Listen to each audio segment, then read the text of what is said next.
sham, drudgery, and broken dreams, it is still a beautiful world.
Hey, yo, TK, listen. Listen, man, it's 12:20 a.m. on the East Coast here in New York, man. I don't know how you do it. I don't know how you do it, bro. 5 hours tonight. Yeah, I know, man. Listen, I wanted to be there. Why am I in New York, man? Listen, I got legions of fans waiting to hear my opinion immediately after the show is over, bro. Listen, I wish I was at the scrum, man. I wish I was there, bro. Beers are on me next time I come to Vegas, man, for Double or Nothing. But I'll tell you what, listen. I gotta let you go. I got almost 2,000 waiting for me in the venue, bro. Listen. Vince and Bruce, you gave us WrestleMania before WrestleMania. Yeah, I know, bro. Listen, I gotta go. What do you gotta tell me? What do you gotta tell me? Jesse's tacos suck, he said. Look, we even got TK saying Jesse's tacos suck, man. All right, listen, I'll pass the message. I don't even think he's at the venue tonight, this guy. This guy's a fucking lazy piece of shit, man. Listen, I'll let you go. I'll text you later. Best show of the year. Easily the greatest AEW pay-per-view of all time, man. Congratulations. I'll talk to you later. Listen, man. Me and TK. The greatest AEW pay-per-view in their short history, man. Call me a shill. Call me an AEW dick rider. Whatever you guys want to throw at me, man, this was the best AEW show in all 3 years of the company. There's one thing about this, man, that I want to say before I get out of here. There is nothing better when professional wrestling is like it was tonight. I'm going to the venue. We got 2,200 people waiting there right now. My beverages are cold, and I got one fucking question for you guys right now, man. The fuck are you guys drinking tonight? I'll see you over there.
Is AEW successful?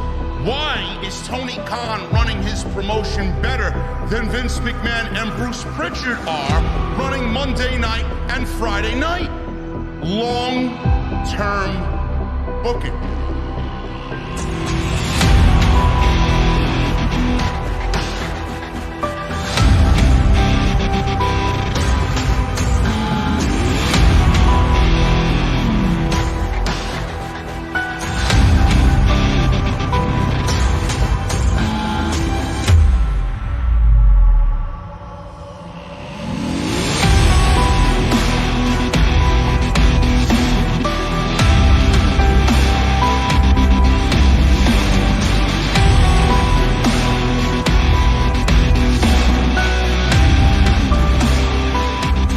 What is going on, guys? Thank you so very much for joining me right here on Off the Script. This is your AEW Revolution 2022 post-show. I am your host, JD from New York, and as always, coming to you live from the OTS venue. Thank you guys so very much for joining me on your early Monday mornings, wherever you may be.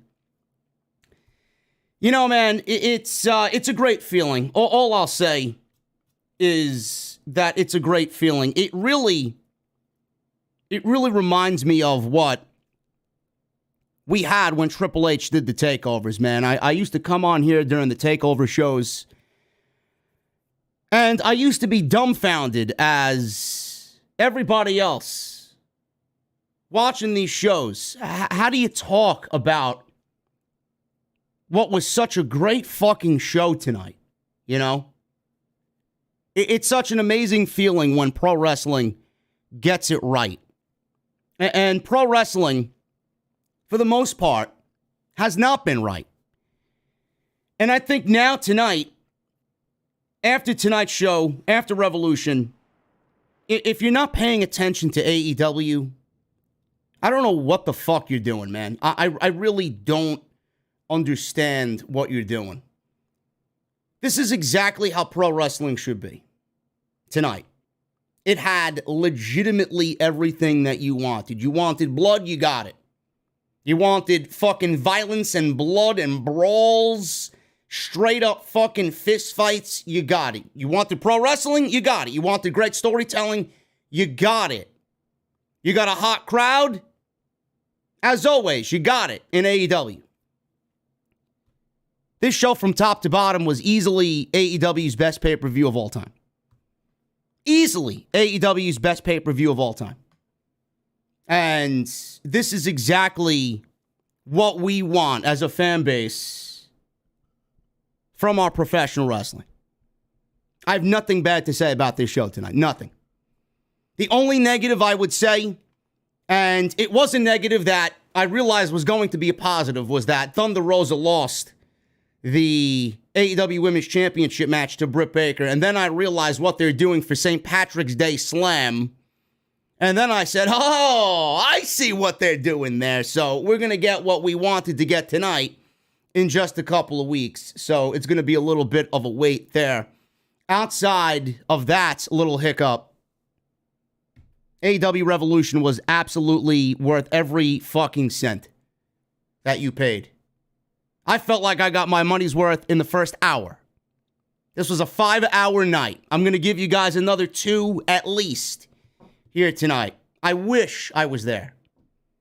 I wish I was there, man. I went to All Out and I saw Punk and Darby live, saw that cage match live with the Lucha Brothers and the Young Bucks, and the energy that was felt in that arena was absolutely unbelievable. You had the debuts of Adam Cole and Bryan Danielson, everything in that arena, man. It sat with me for days after that pay-per-view was over, being there live. The energy in Orlando seemed like it rivaled what happened in Chicago tonight. Everything was just from top to bottom perfect about this show.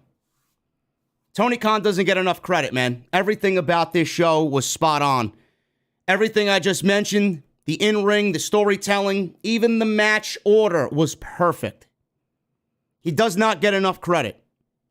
And he's not perfect by any means. But man, oh man, when he gets it right, he fucking nails it every single time. Every single time. AEW is truly creating something special. They got the best roster in all of professional wrestling. And the future is going to be unbelievable with the acquisition of Ring of Honor. And what we saw tonight, a couple new acquisitions that were debuted tonight at Revolution. The future of AEW is absolutely tremendous. And I can't wait to dive into this tonight, guys. Thank you so very much for joining me on Off the Scripts. Everybody speaking of WrestleMania, man. WrestleMania. Tony Khan gave you WrestleMania tonight. There's no fucking way on this planet that WrestleMania tops what this show did tonight. No way. They got 2 nights to do it. And I'm telling you right now, it's not even going to be a possibility. There's nothing on that show that will rival anything that Tony Khan and AEW did tonight. 2 hours, or 2 shows rather, 2 shows of WrestleMania. Not even going to come close. I was into my WrestleMania season just 1 hour into this show. Felt more like WrestleMania than WrestleMania season actually felt like WrestleMania season. It's unbelievable. Anyway, I appreciate you guys joining me tonight on Off the Scripts. This is your Revolution post show. It is early Monday morning. It is March 7th, 2022. It is unbelievable, man. Everybody's excited. Everybody's riding high after this. And it's very difficult to sit here after a show like this. It really is, man. I'm exhausted. I'm mentally drained. And I'm full of excitement here at 12:30 Eastern on the East Coast. We're going to do our best tonight. There was a ton of stuff to dive into, man. The storytelling of the Punk MJF match. The unbelievable match that opened the show between Chris Jericho and Eddie Kingston. That unbelievable tag team triple threat match for the tag team championships. Bucks, Jurassic Express, and reDRagon. William Regal making his debut in AEW in the absolute most perfect way possible by literally slapping the fucking skin off of Jon Moxley and Bryan Danielson, which was a great match in itself. Adam Cole and Adam Page for the AEW World Championship. That's what I call a main event, man. Loved every bit of it. Everything about this show was fucking tremendous. Follow me on social media, guys, at JDfromNY206. Thank you to all the new followers on Twitter. We just hit 37,500 plus on Twitter. I appreciate you guys hanging out with me, tweeting live. Unbelievable feeling all over social media. Everybody buzzing with excitement. Make sure you guys follow me over there. It's the best way to keep up with what's going on right here on the channel. Also on Instagram, at JDfromNY206. Hit that subscribe button down below. Turn on the bell for all notifications. Go check out all the other videos that you might have missed on the channel. All the live streams. Everything but Monday Night Raw. I did not cover Monday Night Raw this week. We did Dynamite. We did SmackDown. There was a couple of off the scripts thrown in there. One on Monday and then one on Thursday. Go check that stuff out. Talked about the Pat McAfee, Vince McMahon interview and everything that came out of that. Tons of stuff for you on the homepage. Go and check it out if you missed any of the content this week. Go get your t-shirts. Bonfire is the place. Bonfire.com is the exclusive home of Off the Script. If you guys want to rep some merch at any of these shows, man, Bonfire is the place to do that. Bonfire.com. And make sure you guys check out my sponsor for today's show, and that is Audible. Audibletrial.com/scripts. 30 days free of their service and one free audiobook of your choice. Everybody loves something for free, man. Everybody loves some free shit. Audibletrial.com/scripts. If you guys don't want to sign up and stay on, you guys can cancel after the 30 days. Keep your audiobook for free. It doesn't matter, man. You got that audiobook no matter what when you sign up. Also, Super Chats are open. Get them on in. We'll hang out at the end of the stream and read through them all. Let me know what you guys think about tonight's show. What you loved, what you didn't like, what you're excited about moving forward. Dynamite should be big. And also, hit that join button. Become a VIP member right here on Off the Script. So you guys get those custom emotes and those OTS badges next to your name to show off your VIP status. Hit that join button. Become a channel member. And become an OTS VIP right here on Off the Script. The buy-in, man. Let me tell you something about the fucking buy-in. The buy-in started at 7 o'clock. And this was basically Tony Khan giving us a rampage before AEW Revolution. That's how fucking crazy TK is, man. He gave us a goddamn fucking Revolution buy-in that was resembling of a AEW Rampage. This was incredible. There was some great shit on this show, man, on the buy-in. We got Layla Hirsch and Chris Statlander opening the show. Now, this was probably something that could have been saved for a Rampage, a legitimate Rampage, but he wanted to feature some of the women all over their show. Statlander got some shine, Hirsch got some shine, Jade and Conti got some shine for the TBS Championship on the main show. Thunder Rosa and Britt Baker got some shine, obviously, with the AEW Women's Championship match. This could have been safe for Rampage, to be quite honest with you, but he gave us Layla Hirsch versus Chris Statlander. It almost went 10 minutes. Statlander and Layla Hirsch had a decent little match here. Nothing really over the top, nothing crazy. But they're pushing legit Layla Hirsch in the ranks of the AEW women's division. Statlander, I don't know what's going on with Statlander right now. It looks like she may be undergoing a little bit of a, I would say a gimmick change, a little overhaul. Seems like they may be doing away with the alien gimmick and kind of humanizing her a little bit more. She's been speaking a little bit more on her own behalf, cutting some promos. That wasn't really a thing for Statlander in the early stages of her AEW career. Now we're starting to see her come out of that shell a little bit more. So hopefully she does grasp that, and hopefully she gets better at that. Layla Hirsch is a mixed bag. Layla Hirsch. She reminds me a lot of Shayna Baszler. She's got that look. She's scrappy. She is not bad at all. But I don't know if the majority of the fans are behind Layla Hirsch yet. So AEW is definitely pushing her into a spotlight. They obviously see something in her for her to have this spot. And I like to see different names and different faces get opportunities. So that's what they're doing with Layla Hirsch right now. She actually beat Statlander in a decent little match here to open the buy-in. And Statlander hit a backbreaker right away. As soon as the bell rung, we got a backbreaker. Hirsch counted a springboard, started to beat Statlander down. So they're out on the floor. Hirsch trapped Statlander's arm behind the steel steps and drop kicked the steps into it. So obviously that was the story of the match there. She continued to target the left arm and hit a power slam to follow. Went for a near fall, got a 2 count. Hirsch then cut off Statlander on the top rope. She was ascending the top rope, trapping her in a tree of woe. And that left Statlander pretty much defenseless at that point. So she went for a cross arm breaker, and Statlander countered into a cradle. Hirsch slipped on a springboard, but Statlander recovered and turned that into a body slam. So they're in the middle of the ring. They're trading strikes, and Statlander won the exchange again with a backbreaker. We got a high kick and a blue thunder bomb to follow. That netted her a near fall. So both ladies moved to the apron. Hirsch reversed a Big Bang Theory and hit a Hurricane Rana out to the floor. So they're back in the ring. Hirsch hit an Olympic slam and a German suplex bridge for a 2 count. She then locked on the cross arm breaker. Statlander's foot reached the ropes. Statlander countered double knees in the corner and brought Hirsch up to the top rope. So they were up there, and it looked a little awkward. They had a little bit of a weird exchange up there. They were jockeying for position. At the end of it, Statlander hit an inverted power bomb. She went for a cover, got a 2 count.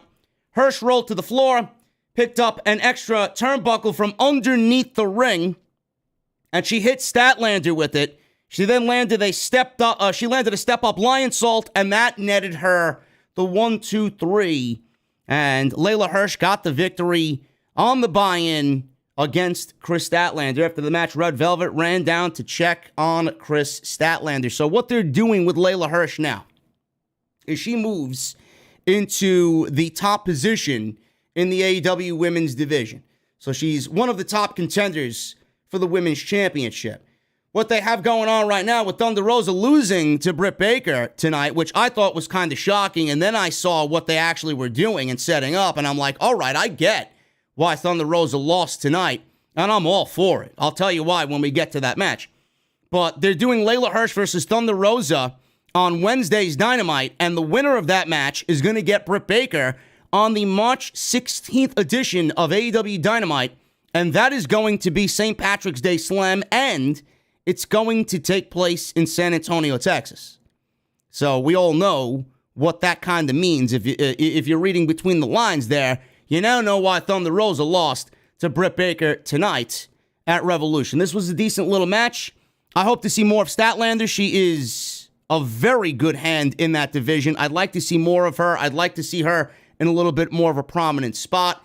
And I'm very curious to see what they do with her gimmick, as they're kind of, it seems to me anyway, that they're kind of transitioning her away from that alien finger on the nose type bullshit that they had her doing. They're humanizing her a little bit more. It's going to be interesting to see what they actually do to kind of give her a little bit more of a grounded feel in the AEW women's division. You don't want to go too grounded.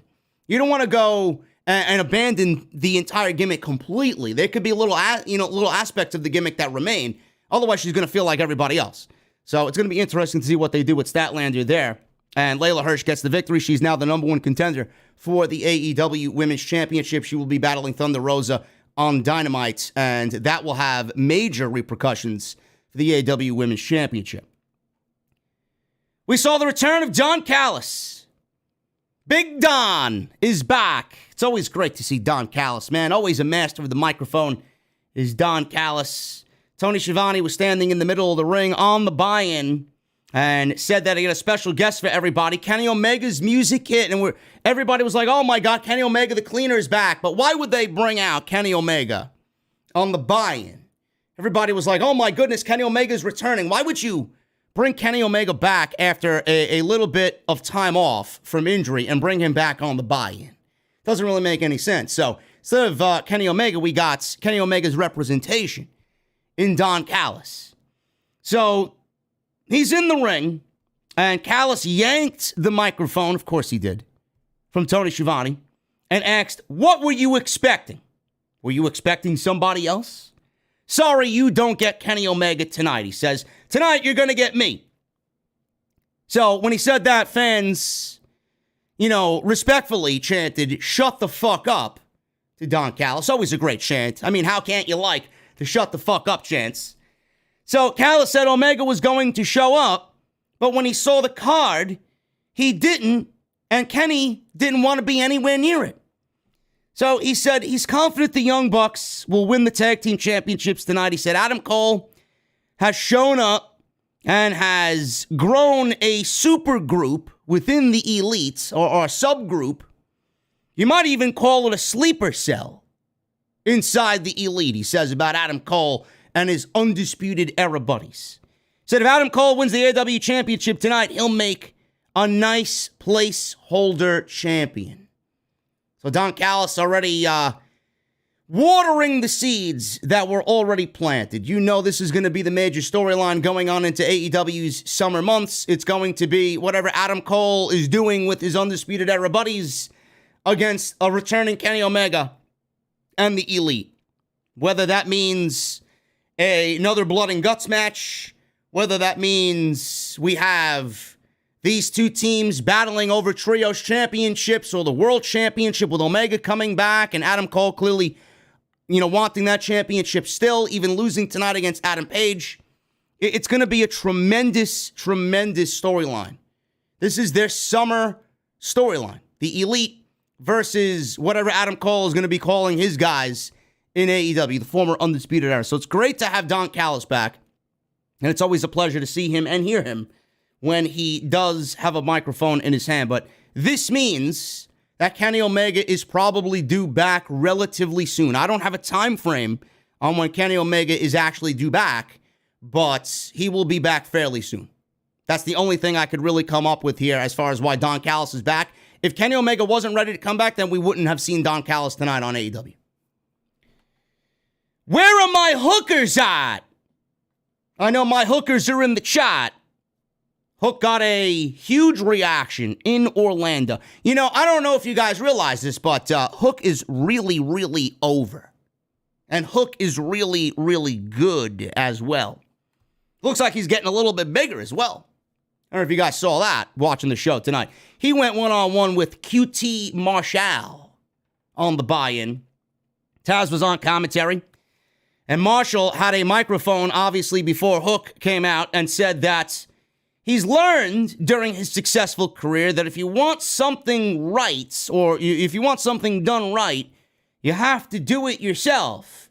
He says he's going to show his former prized students what being cold-hearted is all about. So then out comes Hook, and this was fairly short. This went less than 5 minutes. Hook, as the bell rang, took QT Marshall down, locked in some submission holds. One was a bow and arrow right away. That forced QT to reach the ropes. He started laying in some strikes in the corner, and then he followed up with the famous T-bone suplex before sending Hook to the floor. T-bone suplex obviously was something that his father, Taz, made popular. So QT attacked Hook and went right for the throats. He went for the throat and regained control of the match, but Hook countered a pump kick, and he countered that into an exploder suplex on the floor. So we go back in the ring. QT grabbed the trunks and sent Hook face first into the turnbuckle. I mean, why not? Why not? The teacher is using nefarious means to get the advantage over the young student in Hook, man.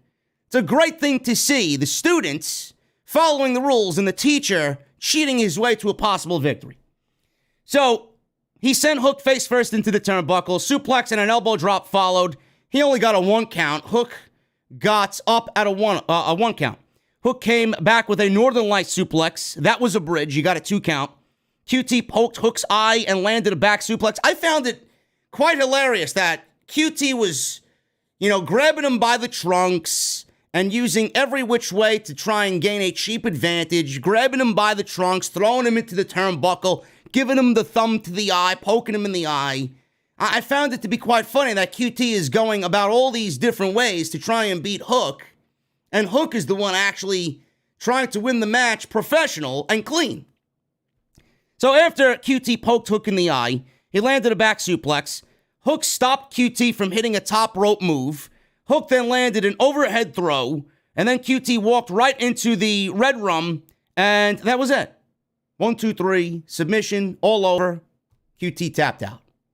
And Hook is very much over, man. If there's one thing that Tony Khan has done as far as presentation for anybody in AEW, Hook may be at the top as far as what Tony Khan has done for anybody on the roster. Hook's presentation has been absolutely perfect. I would not change a goddamn thing. He's not overexposing Hook. Hook's show has been mainly Rampage. He's getting some nice solid victories over a bunch of undercard guys, getting in front of that live crowd. He doesn't really show any emotion to the live crowd, which I absolutely love because he shows up, he kicks ass, and then he leaves. But QT Marshall obviously has been the most talented guy he's been in the ring with. And this was less than 5 minutes, and he got a very nice victory over QT Marshall. I want to see what Tony Khan does with Hook moving forward. Do we start seeing him a little bit more now that he's getting those victories? Do we see him on Dynamite here and there? Listen, I want to see Hook on a Dynamite. Just give me one Dynamite Hook appearance, man. I know he's been on Rampage for the most part, but we can start slowly integrating him into a couple of Dynamites here and there. Not too many. Again, I don't want to overexpose him. But Tony Khan has been, as far as Hook is concerned, booking him as far as his presentation as well, perfectly. I wouldn't change a goddamn thing about Hook, and Hook is going to be something special, man. He really is a great thing to see. And this is the one thing I love about people like Hook, wrestlers like Hook. You see the journey that they're taking, and you see the growth, and it's very exciting to see. He's going to be something special, and I think a lot of people really do see that in Hook, so it's going to be a great thing to see as far as his growth is concerned. Easily the best match on the buy-in.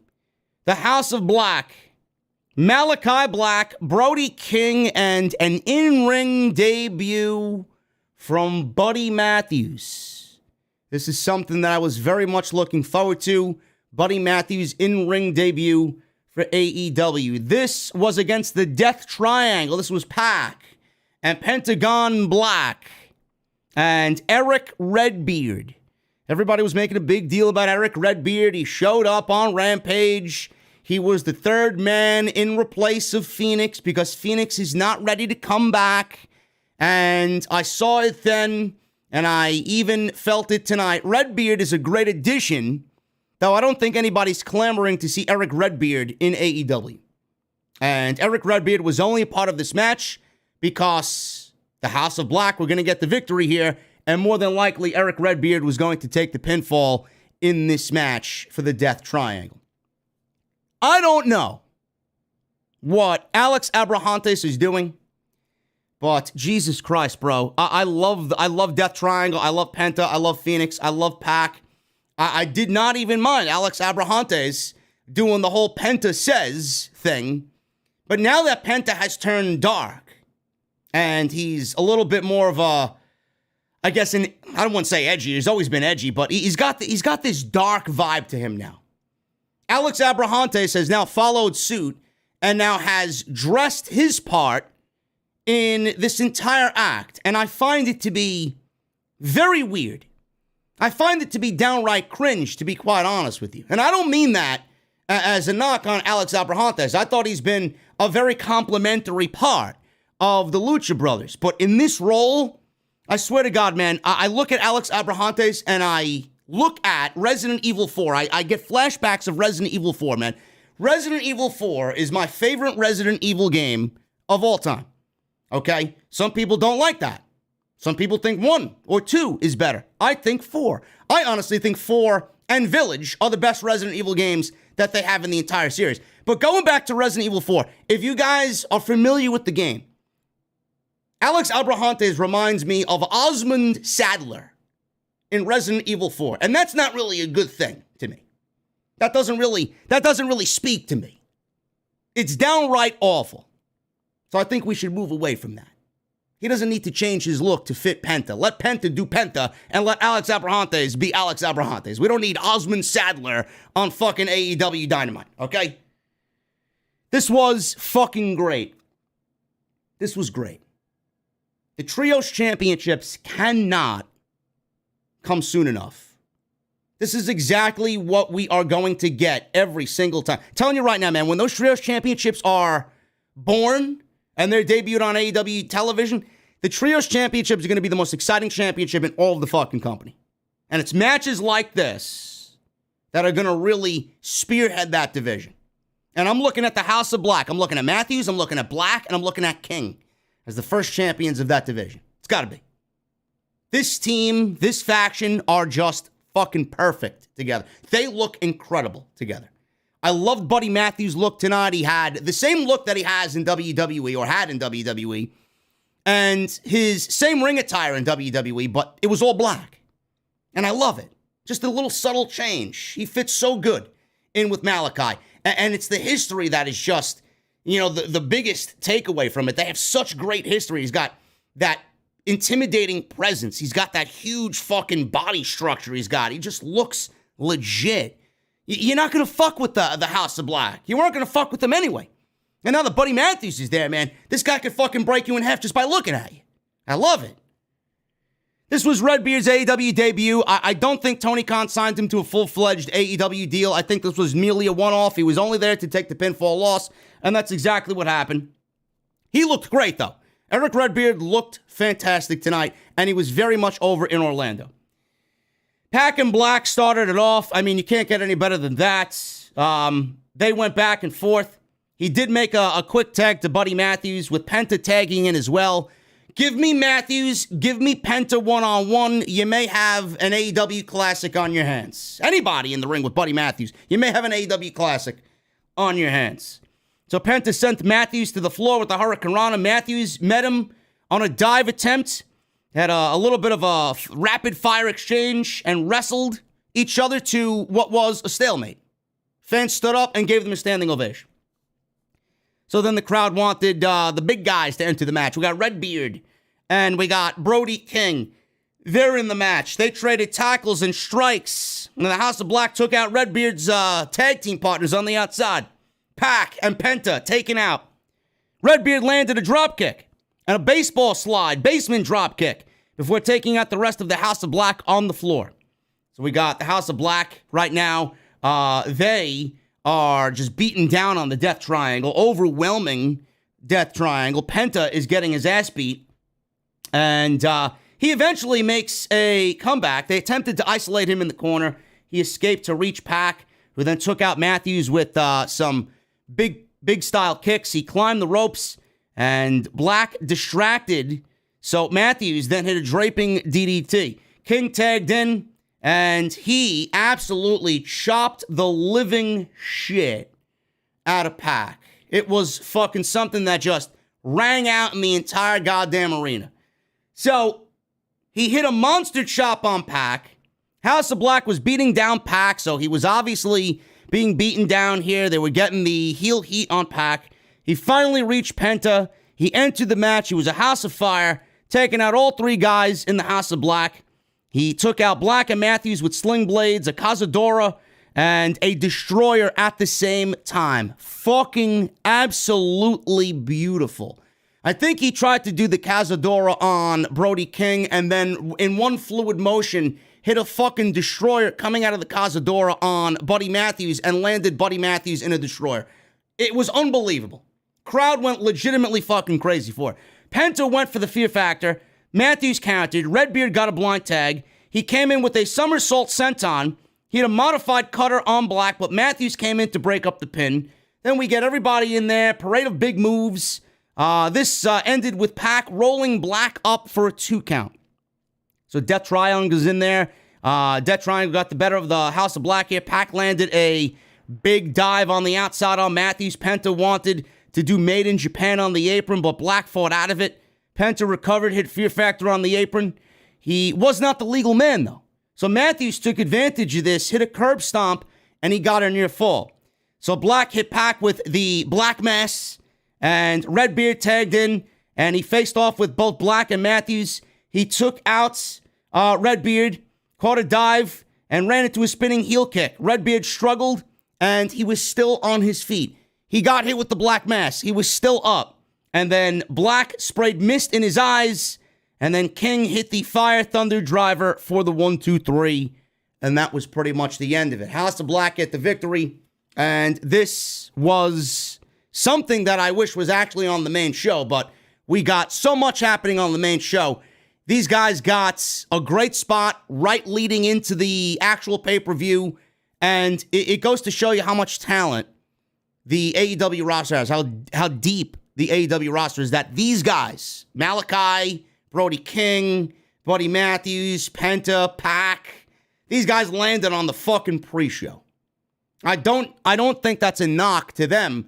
I just think it's really a thumbs up to how deep the AEW roster is. And those Trios Championships, man, matches like this are really getting people excited about those introductions to the Trios Championships. This is going to be easily the most exciting division in all of AEW. I can't wait. And the House of Black, I'm looking at the first champions of AEW in that Trios division. Revolution. The actual show started off with Eddie Kingston and Chris Jericho. I looked at this match and I'm like, this is a weird opener. I figured they would have started maybe with the Tag Team Championships, maybe with the Women's Championship, maybe Thunder Rosa and Britt Baker opened the show. But Eddie Kingston and Chris Jericho, they started the show, and at the end of this match, I don't know what you guys thought about it, but at the end of the match, first I gotta say, Chris Jericho looks fucking great. Whatever he's done as far as transforming his body in the time that he's, I would say, over the course of the last 6 months to a year, he looks fucking great. I don't know what he's done with himself. I don't know if he's back on that DDP yoga regimen, but Chris Jericho looks fucking phenomenal. And he wrestled phenomenal tonight. This was easily the best Chris Jericho that I've seen since the start of AEW. This was the best Chris Jericho match in all of AEW, period. This was the best Chris Jericho match since his match with Kenny Omega at the Tokyo Dome at Wrestle Kingdom. Chris Jericho looked fucking fantastic tonight. And I have to let everybody know that. If you don't think so, I don't know what you watched. Eddie Kingston has always been great. The reason why we love Eddie Kingston is because he brings a level of legitimacy and realism to everything that he does. He's down to earth and he's real. And people love that. He almost doesn't come off as a professional wrestler. People just love him because of that underdog mentality. And a lot of people can really look at Eddie Kingston and kind of find some similarities with how he's come through the business and now he's got to fight for everything he's got. That's a real relatable thing, and that's why Eddie Kingston is really over with everybody. I don't think there's one fucking person that dislikes Eddie Kingston, and if you do, you got some fucking problems. You really do. This was the perfect opener. This was Chris Jericho's best match in all of AEW. I wouldn't say this is Eddie Kingston's best match. I honestly think his best match was with Bryan Danielson on Rampage during that tournament going into full gear. But this was easily Jericho's best match in all of AEW. The story was great. The in-ring action was great. The crowd was great. The physicality was great. Everything was perfect. And this was the best thing that you could possibly open the show with. So, Kingston dumped Jericho right on his head with a half-and-half suplex right at the top of the match. I was in shock, almost, the way Jericho landed on his head. I'm surprised he actually was okay and continued the fucking match. I really was. That looked nasty. And that was something that scared the shit out of me right from the word go. He was all right. So a hanging neck breaker followed, only got a 1 count by Eddie Kingston. So they're out to the floor. Jericho sent Kingston into the barricade. He was acting kind of heelish here, if I was to say. But he flipped off the crowd, did Jericho. Several times he flipped off the crowd with the middle finger. Kingston hit an enziguri, and that just got Jericho really angry. So they traded some chops. Kingston pulled down his straps. He was wearing that singlet, and he pulled down his straps. That means he's ready to go. Jericho fought out of Eddie Kingston's machine gun chops that he does, and then he got him with an eye poke. Kingston returned the favor, hit a DDT for 2. Kingston sold that his vision was impaired. He couldn't see. The selling in this match was fantastic. Jericho took advantage with some corner lariats. Jericho hit the 10 punches in the corner, and he hit an absolutely beautiful top rope Frankensteiner on Eddie Kingston. There was shades of old Chris Jericho in this match. It was a beautiful thing to see. So, Jericho, again, like I said, he was healing it up. Poke to the eye and flipping off the crowd with the middle finger. He then tried to expose the corner turnbuckle. He pulled the turnbuckle pad off at one point in this match. Kingston came back with an exploder suplex. They fought on the apron. Jericho suplexed Kingston straight to the floor, which looked great. They were back in the ring. Jericho avoided one of Kingston's spinning back fists and hit repeated Germans on Eddie Kingston, the last of which saw Kingston land on top of his head. So, tit for tat here. Jericho was dropped on his head in the beginning of the match. Kingston was dropped on his head right towards the end of this match. That was followed up by a lion salt. That gave Jericho only a 2 count. Jericho fired back. He was getting a little desperate here at this point in the match. Big time lariat. Jericho countered one of Eddie Kingston's moves, and he turned it into a Walls of Jericho. Kingston had to fight to reach the ropes to break the hold. Jericho thought he won. He got in Aubrey Edwards' face, and this gave Kingston enough time to plant Jericho with a series of Saito suplexes. Kingston then hit the spinning back fist, and that got him a near fall on Jericho. Jericho kicked out. Jericho countered a Northern Lights suplex into a code breaker. He hit a German and another code breaker. Kingston was firing up. He hit 2 more back fists. And that was the time where he locked in a stretch move, a stretch submission. He called it the stretch plum, I believe.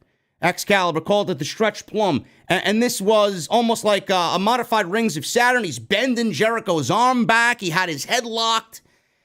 And Jericho tapped out.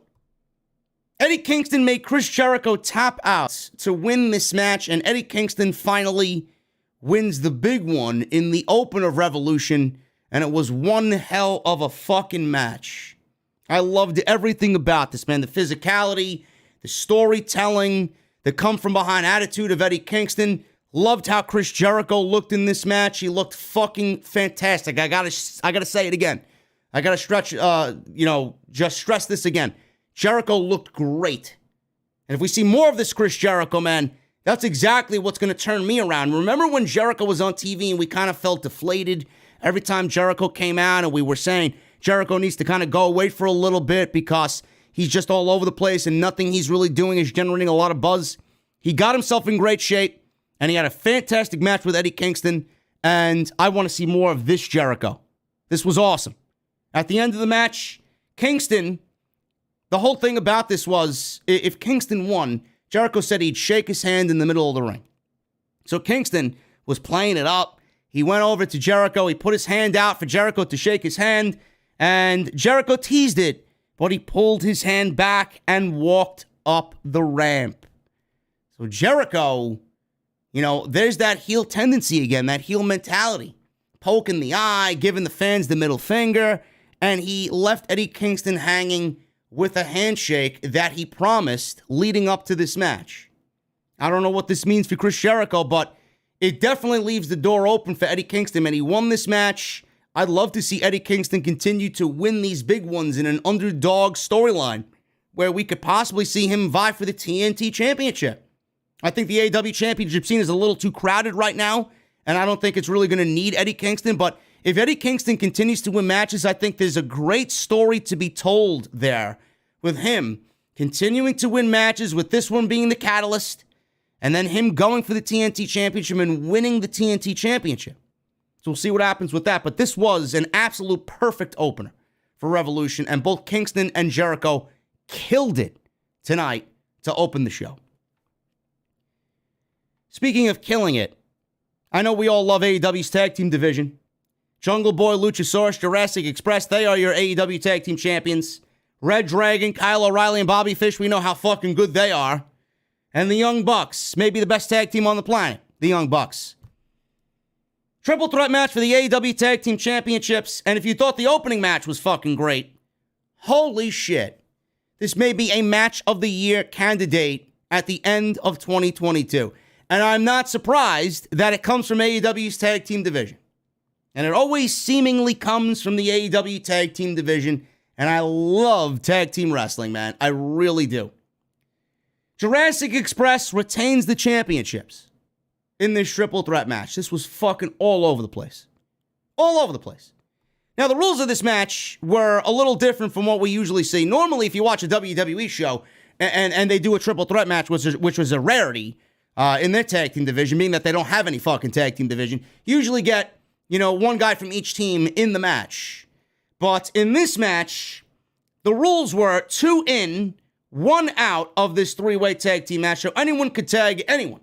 So we only got 2 guys in the ring at the same time, not 3 that we're traditionally used to seeing. So O'Reilly and Jungle Boy started this thing off, and the Bucks entered the match soon thereafter. Jungle Boy took care of both of them with his rope walk arm drag, which always looks great. Luchasaurus chopped down everybody. reDRagon saved Nick from a choke slam. Jungle Boy then dove onto everybody on the outside, wiping out all 4 guys with a big dive. reDRagon and the Bucks. Story here was, can they coexist? Now, I know it sounds silly, being that that both teams are vying for the same championship, but they're both a part of the same faction. So clearly you're going to get that camaraderie, and you're going to get that competitiveness, because they're both vying for the AEW Tag Team Championships. But fuck me, Tony. Fuck me, TK. Did we really get a Bruce special on this show? Can they coexist? It's not really in the same way that Bruce does it, but AEW kind of dipped their toe into the can they coexist kiddie pool. No more. Let's not try and do that again, man. Let's save Bruce from Monday or Friday. We don't need Bruce on Wednesday. Please. We get enough of that. Anyway, can they coexist? So obviously they're trying to work together here, and they opted to work together. Bucks got a blind tag. O'Reilly took out Jungle Boy with a comeback lariat. Fish wiped out Luchasaurus from the ring apron. So O'Reilly broke up a pin attempt from Matt Jackson. Obviously, this is starting to lead to some tension between the Bucks and reDRagon. So Luchasaurus got a tag. He landed some corner attacks on all 4 guys. Both Bucks got high kicks, and reDRagon got an apron moonsault to the floor. Luchasaurus continued his attack by chokeslamming O'Reilly onto Fish and landing a standing moonsault on Matt for 2. Luchasaurus was very impressive tonight. His offense was impeccable. So shout out to Luchasaurus there. Jungle Boy and Luchasaurus worked together to hit an Escalera Doomsday device for a 2 count. Matt super kicked Fish, leading to O'Reilly tagging in and going to work on Matt. Fish and Nick Jackson did the same thing, but ran into a Luchasaurus lariat. O'Reilly and Matt Jackson continued their fights. Jungle Boy got involved. O'Reilly hit his rebound lariat. Everybody was down after the rebound lariat. So reDRagon stacked Jungle Boy up with an assisted German for 2. Fish hit an avalanche exploder suplex, and O'Reilly landed a diving knee to Jungle Boy's leg before locking on his knee bar.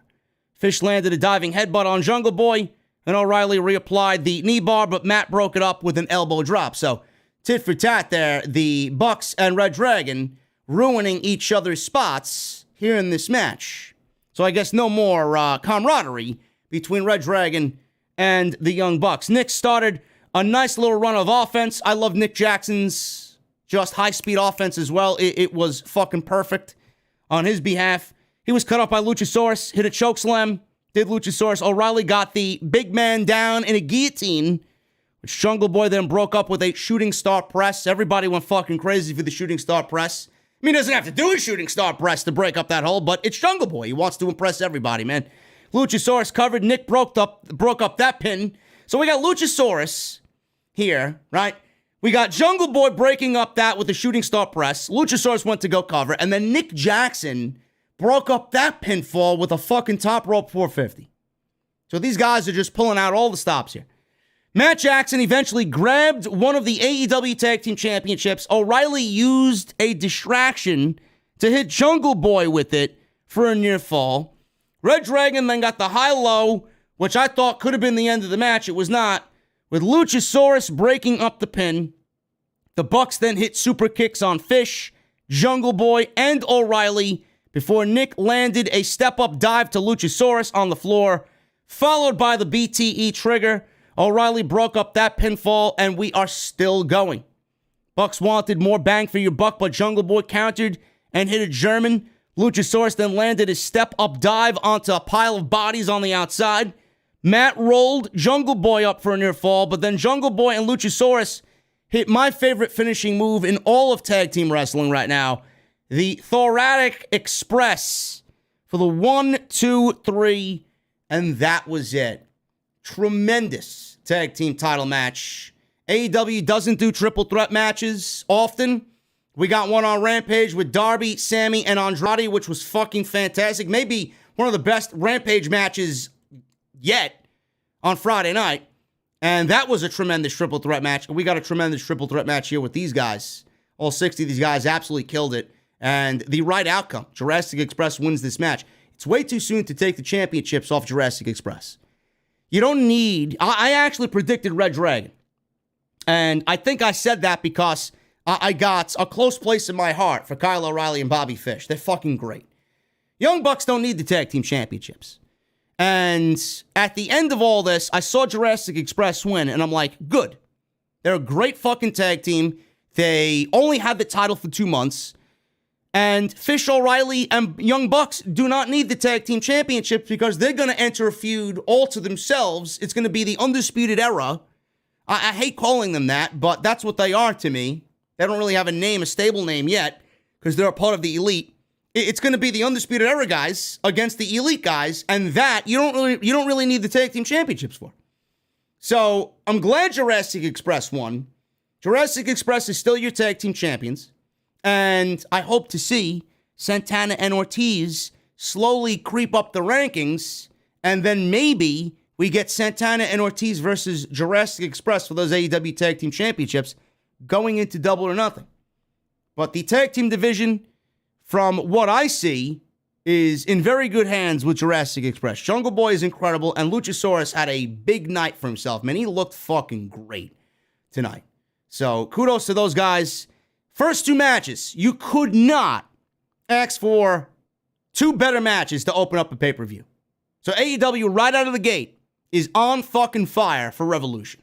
Awesome, awesome stuff. Get this guy out of the chat. Microsoft tech support. Get him out of here. There you go. I don't believe you wait 4 weeks to chat in the fucking venue, and that's what you say. I'm sorry. The fuck are you here for? You know, it's 1:15 in the a.m. Microsoft tech support, right? The fuck are you supporting? It's 1:15 in the a.m. and you're here talking shit to me in my live stream with 3,400 fucking people watching me. Some life you got, bro. Where's your girl? Oh, yeah, that's right. She's getting fucked by somebody else, I'm sure. Or either that or you're some fucking basement-dwelling geek with no life. Get him out of here. Get him out of here. Anyway. So far, AEW is on fire. Match number 3. Face of the Revolution ladder match. We got Wardlow, Keith Lee, Christian Cage, Orange Cassidy, Ricky Starks, and Powerhouse Hobbs. Winner of this match is the #1 contender for the AEW TNT Championship. So we got 3 big guys in this match. We got Hobbs, we got Wardlow, and we got Keith Lee. Then you got Christian, Ricky Starks, and Orange Cassidy, man. So we got the big guys versus the smaller guys. So a nice mix of styles in this match. I was very much looking forward to seeing a couple of things here. This could have been a breakout performance for Will Hobbs. Wardlow is getting over and majorly over every single week. This is Keith Lee in this match, coming off his big debut. This is his second match in AEW. Everybody was going to wonder how he was going to fare in this match. Then you got Ricky Starks, who everybody wants to see more of. Christian, who's the master of the ladder matches. And Orange Cassidy, always pulling out something that's going to wow the crowd because he's fucking great at what he does. This was a perfect mix of styles, man. And it's very difficult in these ladder matches to remain fresh and original and creative. And these guys pulled out some shit that I never seen before. And I always look for something new. What are you going to bring to the table in a match where everything has basically been done? And they pulled out some shit that I never saw before. And kudos to all 6 guys. So, the 3 big men, Hobbs, Lee, and Wardlow, sent all the smaller guys, Christian, Ricky Starks, and Orange Cassidy, right outside. Orange re-entered and landed those soft kicks he does. Crowd is eating it up. Then hopped on all 3 men's backs. He hopped on Wardlow, Keith Lee, and Will Hobbs' back to try and reach the brass ring without the ladder. He used these guys. He used the size and the girth of these men to try and reach the brass ring without the ladder, man. Awesome. I love when you see some creativity that early on in a match like this. Christian grabbed the ladder, took almost everybody out at ringside. Starks set up one in the ring. He was pulled down by Orange, who landed a hands-in-pockets dropkick before climbing the ladder with his hands still in his pockets. Christian stopped him, sent both Orange and Starks to the floor. Will Hobbs is now climbing the ladder, but Christian stopped him, hit a reverse DDT off the ladder on Will Hobbs. Looked great. Keith Lee came in.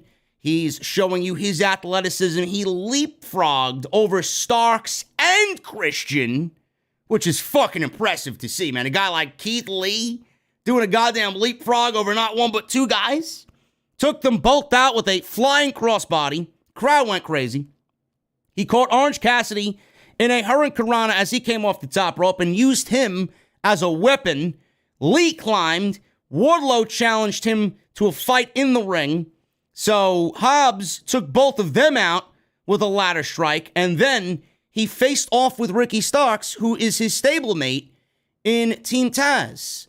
So they kind of shook hands, and then they ran up the ladder together, and they were reaching for the brass ring together, and they both crashed to the mat because Orange Cassidy disrupted the ladder and sent them both crashing down to the mat below. Orange Cassidy then picked up the ladder. He started using the ladder in a helicopter spin.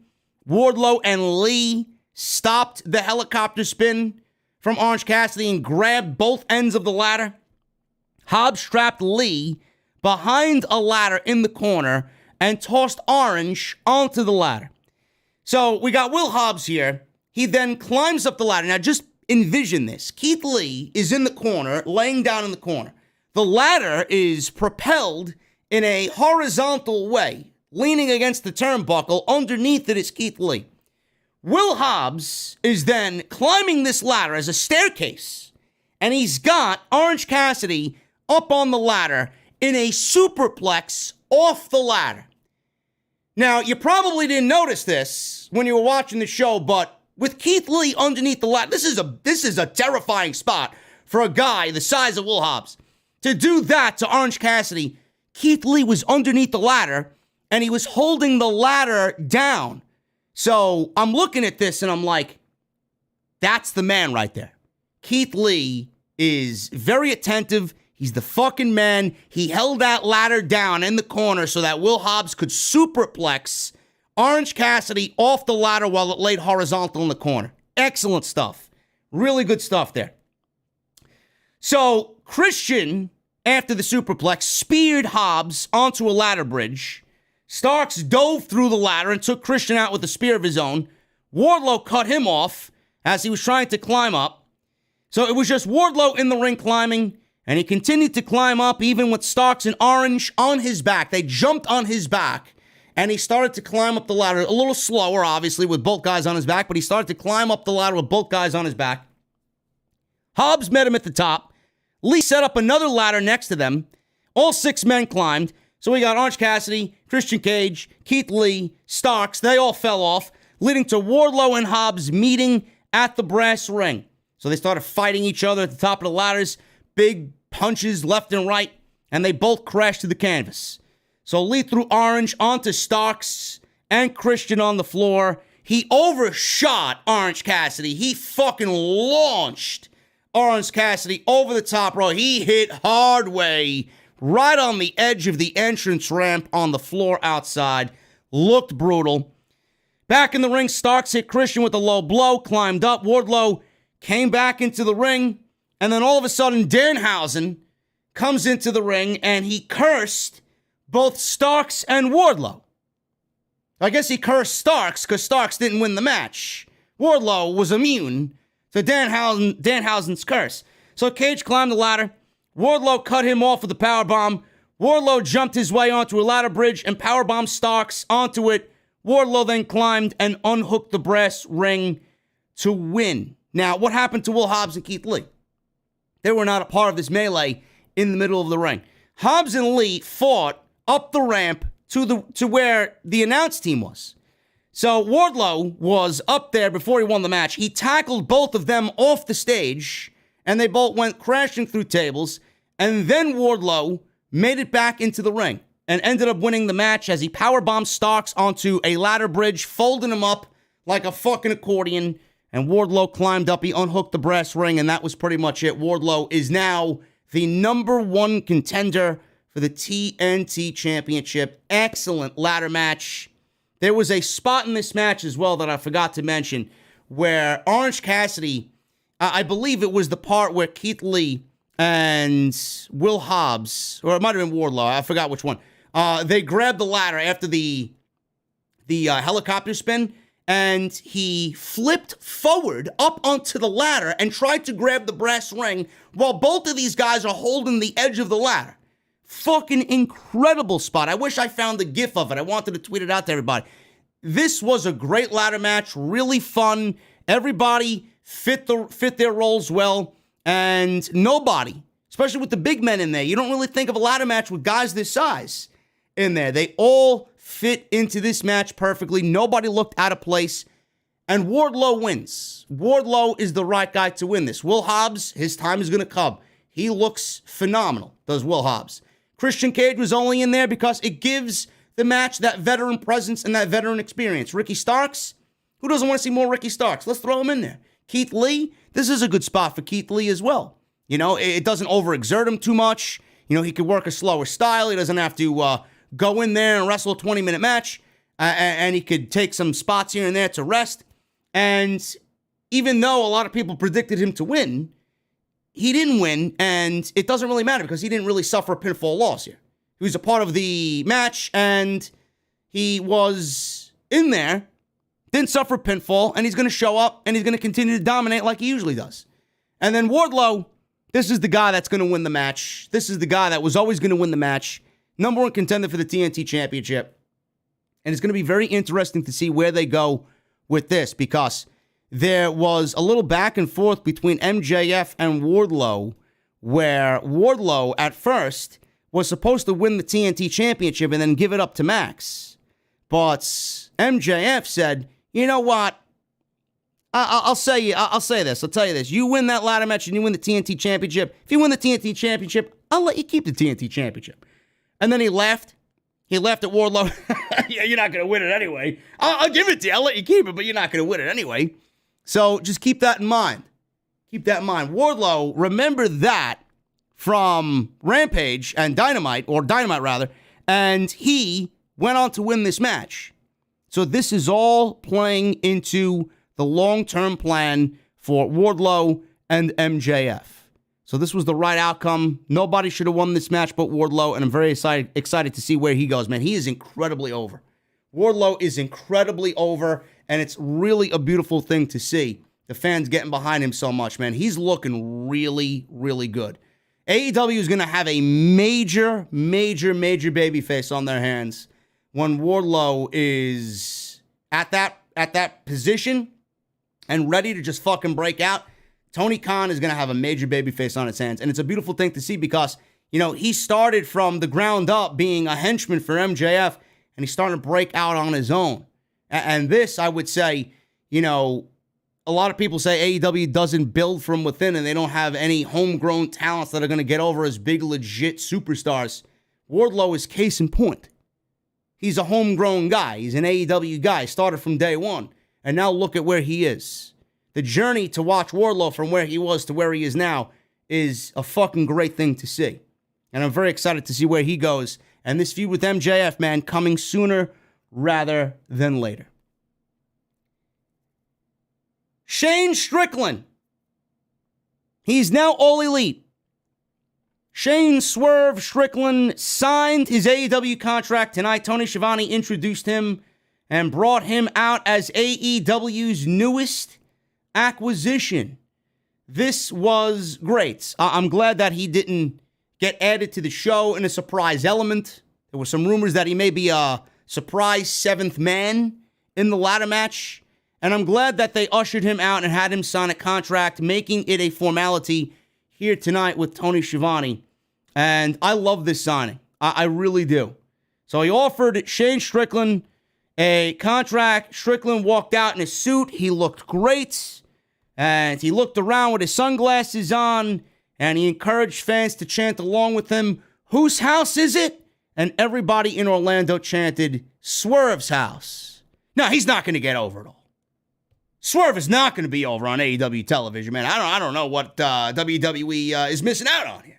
This guy's going to be a good signing for AEW. This is going to be a breakout for Shane Strickland more than any other time in his career. This is going to be a perfect fit for AEW. And the rumor is that they wanted to sign him soon as he was let go. They had to wait the 90 days, obviously, but they got him. They were interested in him early. And they're really liking what they see because they see some crossover potential with other, Warner outlets and some other Warner shows. Maybe he gets on some TNT, TBS shows. They want to do more with Swerve. And they see a lot of breakout potential in Swerve. So this is going to be a great deal. The dream matches that this guy's going to have is fucking crazy, man. So undervalued in WWE that they let not only him, but all of Hit Row go. And they saw nothing in them. And you guys know how I feel about Swerve. Swerve is great. I was a fan of his as soon as he showed up in WWE. I was a fan of his dating back to his Lucha Underground days. And he only got better in NXT. I was hoping that he would have a breakout performance. I remember when he was in NXT, and he didn't really have it there. He was just very ordinary. They didn't really give him anything to get behind or anything to do. He just felt like everybody else. He didn't have a gimmick. He didn't have direction. And then all of a sudden, Hit Row was born. I'm like, that's it. That's gonna make him the breakout guy in WWE. And they had him ready to go, and they let him go because of budget cuts. It's unbelievable. Of all the fucking guys, you let him go? Criminal. It's downright criminal what they did to him. Tony Khan was interested in him. He brought him in immediately, and now he's in AEW. And he's going to do great things in AEW. Jeff Hardy is about due. It's March 7th. He may show up on Dynamite for all we fucking know. I don't know when his actual 90-day is up with WWE. I don't know if it's going to be on Wednesday or the following day, March 8th, or 10th rather. But Jeff Hardy is about to debut with AEW as well. So this is going to be a big week for AEW. And Swerve is going to do great things in All Elite Wrestling. Very happy to see him here. And another breakout star on Tony Khan's roster. Jade Cargill. She went one-on-one with Conti. This was not as bad as I expected it to be. I thought this was going to be a let me get up and go to the kitchen type of match. But I'm glad I did not miss this match. Jade was dressed up in very Mortal Kombat-esque attire, and she looked good. And I will say this, man, Jesse and I have been very hard on Jade because there are some moments where she looks great, and there are other moments where she doesn't look good at all. But ever since the news was reported that Jade Cargill has been training with Bryan Danielson, she has gotten a lot better, and it's very noticeable. Shout out to my boy Daryl in the chat. Holy shit. Daryl in the middle of the live stream donating a bomb of $500. Unbelievable. This is what happens when everybody comes together to talk about what we love most, and that is professional wrestling, man. Thank you, Daryl. Thank you, brother. You are a lifer, VIP. Thank you so much, man. I really appreciate you. And everybody, the super chats will be read at the end of the show. Just like Daryl, we will be reading the super chats at the end of the show. Thank you so much, brother. We love you here, and we're glad to have you here. Like I was saying, Bryan Danielson is training Jade Cargill, or at least he has a hand in what Jade is doing right now. And like I said, it is very noticeable. She looked a lot more comfortable out there, a lot more fluid. She looked a lot less clunky in the ring. So whatever he's doing is quite noticeable right off the bat. So Conti got in Jade's face. Jade kissed her right on the lips for whatever reason. I don't know why. I don't think anybody was really complaining, but she kissed Tay right on the lips. Jade immediately went for Jaded. Conti fought out, looked for an armbar. Neither woman could establish any sort of advantage here early on until Conti started to hit some judo throws and some pump kicks. That followed up with a swinging DDT. So now we're out to the floor. And Jade took out Anna Jay, who was obviously in Tay's corner. She took Anna Jay out with a pump kick. Back in the ring, Conti rolled up Jade for a close 2 count. Jade ran into a chair shot from Anna Jay and rolled up for a good near fall by Conti. Conti then hit the DDT, her version of a DDT, for another near fall. Jade blocked the Tay KO and hit the Eye of the Storm before landing a beautiful frog splash. This was Jade's first attempt at a frog splash off the top rope, and she nailed it perfectly tonight. Frog splash only got her a 2 count. So Anna Jay is back on the outside. Another distraction from Anna Jay allowed Tay Conti to a straight pile driver on Jade Cargill. Conti then climbed the ropes. Jade stopped her, pulled her down, hit Jaded, and that was pretty much it.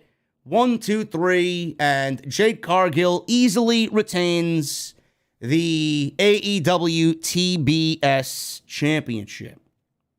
Good stuff. It was the exact length it needed to be. It's another win for Jade Cargill over a decent opponent, and she continues to dominate the AEW women's division.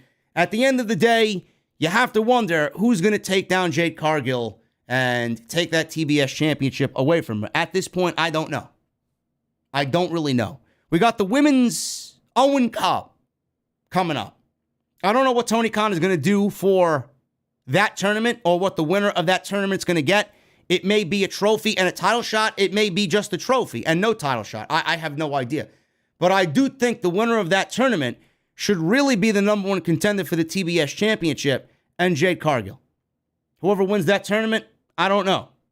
So we'll see what happens and what Tony Khan has planned for the Owen Cup. That's going to be starting in the next couple of weeks. So we will see that on Dynamite. And I do think that whoever wins that tournament should be a number 1 contender, whether it's for the TBS or the Women's Championship. It's got to be a number 1 contender for the Women's Championships coming out of that Owen Cup. And we may have Jade Cargill's next opponent coming out of that tournament. So we'll see what happens. Dog collar match between MJF and CM Punk.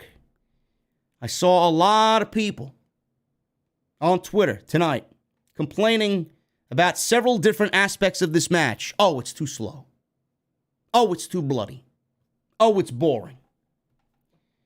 I don't really know what you guys want when it comes to what we got in this show up until this point. And then we get this match. I don't know what anybody really expected here. Did you expect the same type of match that we got in the triple threat match for the AEW Tag Team Championships? All over the place, no real rest, no slow spots. Everything was going 1,000 miles an hour. Is that what you wanted for MJF and CM Punk? I don't know. I don't know why people need to be so picky when it comes to certain things. First of all, MJF and CM Punk, they're not about to go in there and give you 1,000 miles an hour. They're about to go in there and give you real, raw fucking storytelling. That's what this whole feud has been about. Storytelling. Whether it's verbal or it's been in the ring. Look at the last match that MJF and CM Punk had. It was a fucking 30-minute plus story-driven main event on Dynamite. I don't know why you guys expected anything else from these two guys. CM Punk is about perfection. MJF is about storytelling. They're both rich in storytelling. MJF is a beautiful take on the old school. So is CM Punk. You put these two guys in the ring, they're going to create magic together. And if you don't enjoy what these guys did, I don't really know if you can consider yourself a professional wrestling fan. It's a dog collar match. You're going to get story-driven in-ring, and you're going to get violence and blood. They gave you a mixture of everything. I don't see why there's a need to complain here. This match was great. Great. The fucking execution of everything and the storytelling was brilliant in this match. CM Punk wins.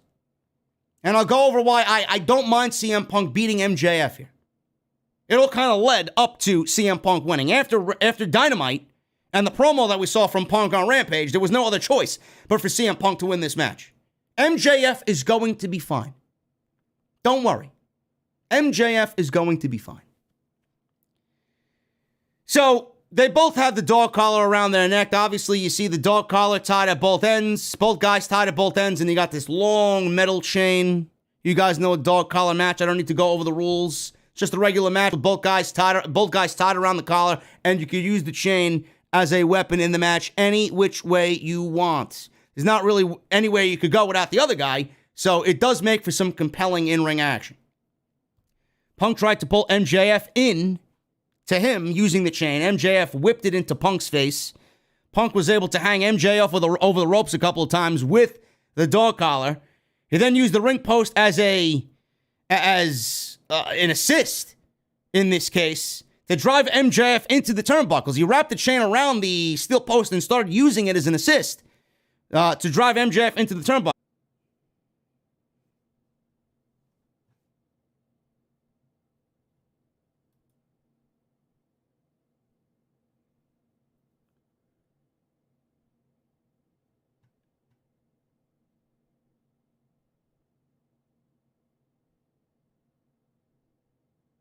Can you guys hear me? I think we're back.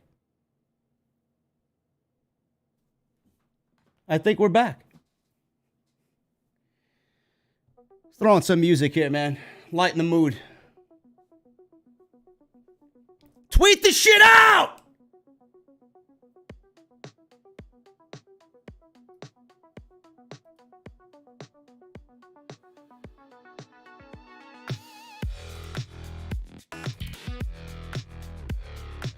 You better fucking believe Verizon's getting a fucking phone call, tomorrow, man. Verizon's getting a phone call tomorrow.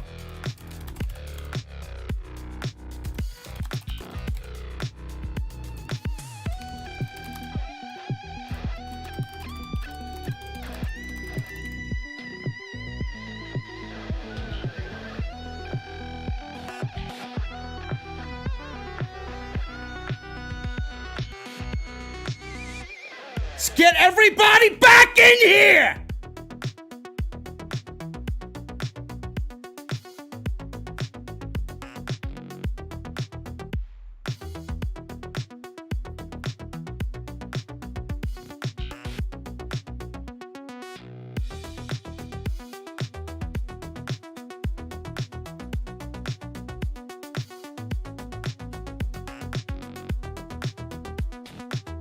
I don't even know where the fuck I was. Where was I?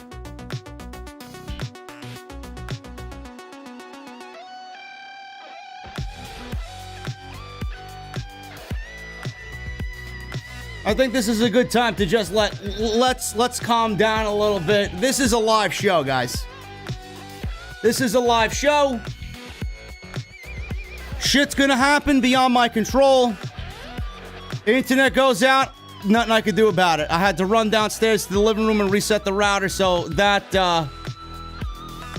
did the trick. But, you know, when I'm live, man, anything can happen.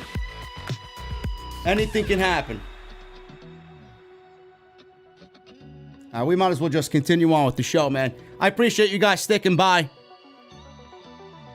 We had 3,400 people in here, man. I lost half my fucking audience.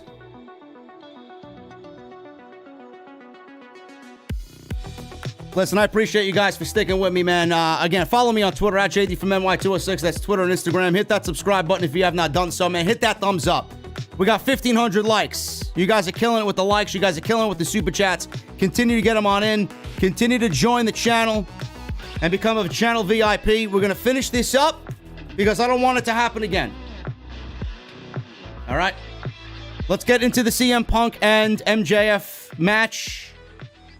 I think I left off where Punk was using the steel post as an assist.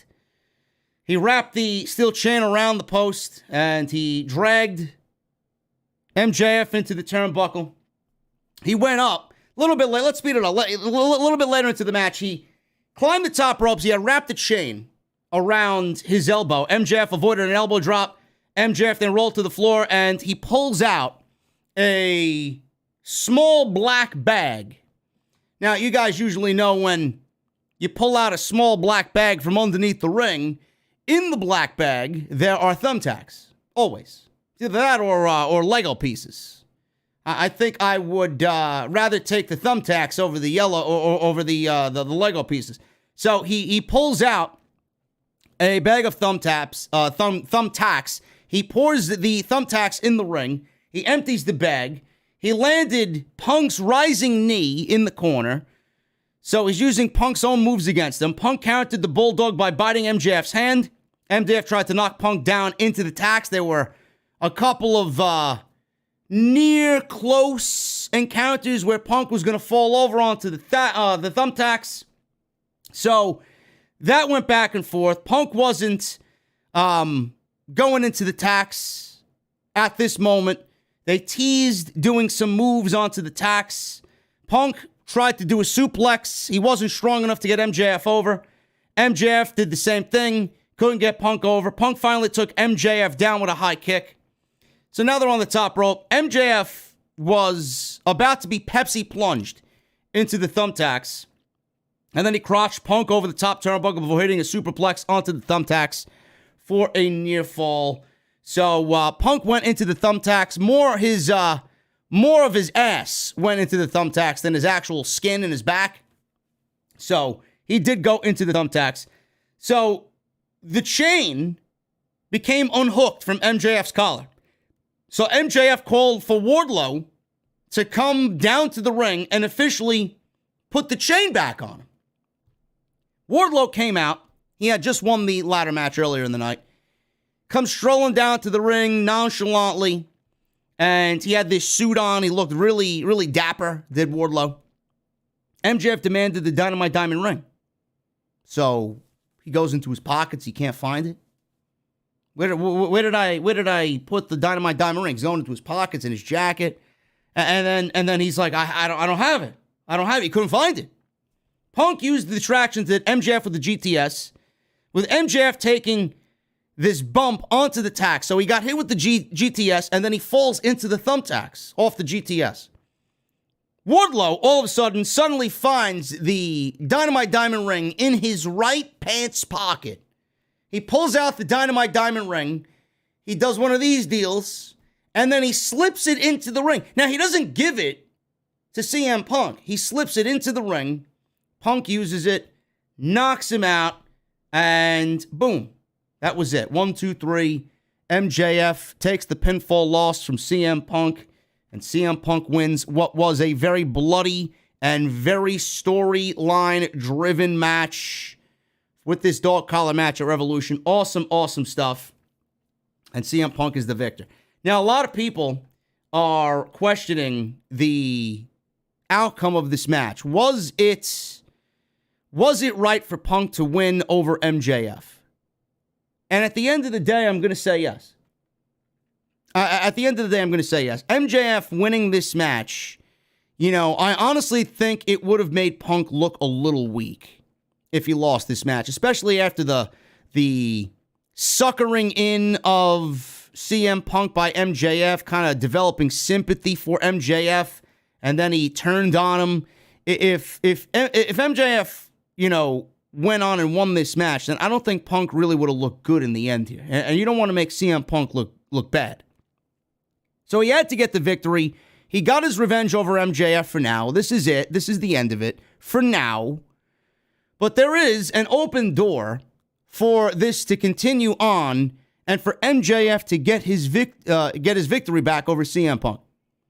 Now, I know Jesse and I talked about it on Wednesday, and I raised the discussion of CM Punk possibly winning an AEW championship and being the guy in AEW. Now, is he back to win championships? Who knows? Does Punk want to win the championship? Who knows? But at the end of the day, Punk is going to put over the talent that he feels needs to be put over, and the talent that's going to be the face of the company. MJF is going to be the face of AEW. If CM Punk goes on from this, and this is what the storyline's been about. He wants to beat MJF. He also wants to throw his name into the world title picture. A win over MJF was definitely going to do that. It was laid out right from the word go in this thing. Right from the very beginning. They both wanted it. So Punk beats MJF. Punk is going to get his world championship match at some point later this year. And if he wins the world championship, then it could set up a third match between Punk and MJF for the AEW World Championship. And we all talked about, MJF beating Adam Page for the World Championship. It's a possibility that could still happen. But what if we get CM Punk winning the World Championship before MJF, and then later on down the line, maybe at the end of the year, going into Full Gear, or going into next year's Revolution, maybe we get MJF beating CM Punk in the third and final match in this feud, really giving us that long-term storytelling, that long-term booking. And MJF gets the ultimate revenge, gets his victory back over Punk, while at the same time winning the AEW World Championship. I'm just thinking ahead. I don't know what Tony Khan's got planned. I don't know who's next for Adam Page. I don't know where MJF or CM Punk go after this. But, this is match number 2 in the MJF CM Punk saga. Now they're 1-1. MJF got the victory in Chicago. CM Punk got the victory in Orlando. Who's to say that CM Punk doesn't win the World Championship and MJF gets the ultimate revenge and gets his victory back while winning the AEW World Championship over CM Punk? It could happen. It could really happen. This was an excellent match. The storytelling was off the charts. It was brilliant. Both guys are fucking flawless. They're geniuses. They're a master of their fucking craft. And a lot of people complained about this match. Oh, it was slow. It was boring. The crowd was taken out of it. This was everything you wanted. AEW gave you a whole bunch of shit earlier in the show. And now we got a match like this to slow the pace down a little bit and really give you that taste of real, long-term, fucking just heavy in-ring storytelling. So I don't know why anybody complained about this match. This was awesome. This was awesome. And this is far from over. I really believe that this is far from over. I do think CM Punk and MJF will again meet somewhere down the line. Now, Wardlow clearly turned. Wardlow is breaking out. This was a coming out party for Wardlow tonight. Not only did he win the ladder match, he's now the number 1 contender for the TNT Championship, and he turned on MJF. That quote by MJF, that little statement by MJF, oh, you can win the TNT Championship, but we know you're not going to do it. That really got to Wardlow, and that was the foundation of his turn. That was the basis for him turning. So when Wardlow gets his TNT Championship match, you now know that MJF is going to have a say in that. He's going to fuck Wardlow out of that TNT Championship. Wardlow's not winning the TNT Championship. MJF is definitely going to have a lot to say about that one. He's not going to allow Wardlow to be better than him, and he's not going to allow Wardlow to look better than him. So MJF is going to take that title opportunity away from him and have his final say. Very interesting stuff, man. They had a great match, MJF and CM Punk, and they forwarded this storyline with Wardlow and MJF as well. So while MJF is now doing Wardlow and taking care of Wardlow, we got CM Punk going on to do what? Maybe we don't see him. I don't think we should really see CM Punk after a match like this for a couple of weeks, but, what does CM Punk do next? Does he go after Adam Page? Could be. It really could be. So we'll see what happens. Very interesting stuff here coming out of the dog collar match at Revolution. We got a new women's championship. Man. Britt Baker no longer has that little tiny women's championship. AEW had a new women's championship made. It falls in line with all the others, and it looks absolutely beautiful. Absolutely beautiful. Thunder Rosa, the number one contender, against Britt Baker. Britt Baker was obviously there with Rebel and Jamie Hayter. This match went almost 18 minutes, and Britt Baker beats Thunder Rosa via nefarious means here at Revolution. I don't know what it was about this match. I don't know if it was the crowd that was taken out of it because of everything we've saw up until this point. I don't know if it was the lack of storytelling that got us to this point. I don't know what it was. But this match, to me, didn't really come off as exciting as I expected it to be. Something was really off in this match. I'm not saying the women didn't work their ass off. I just didn't think this lived up to the hype and the expectation that everybody had going into this match with these two ladies coming out of their unsanctioned match last year. I don't know what it was, but this match felt flat to me. And the outcome that we saw, I was a little taken aback by it. And then afterwards, I'm like, okay, I see why they did it and what they did and where they're going. But the match itself, it honestly didn't do anything for me. I've seen better from both Britt Baker and Thunder Rosa. I don't know what it was. The crowd was taken out of it. I don't know why they were taken out of it so much. There could be a multitude of reasons. But I feel like the crowd was partially dead for this match. And why would the crowd be dead for this match when everybody was looking forward to Thunder Rosa potentially winning the championship? Something seemed off.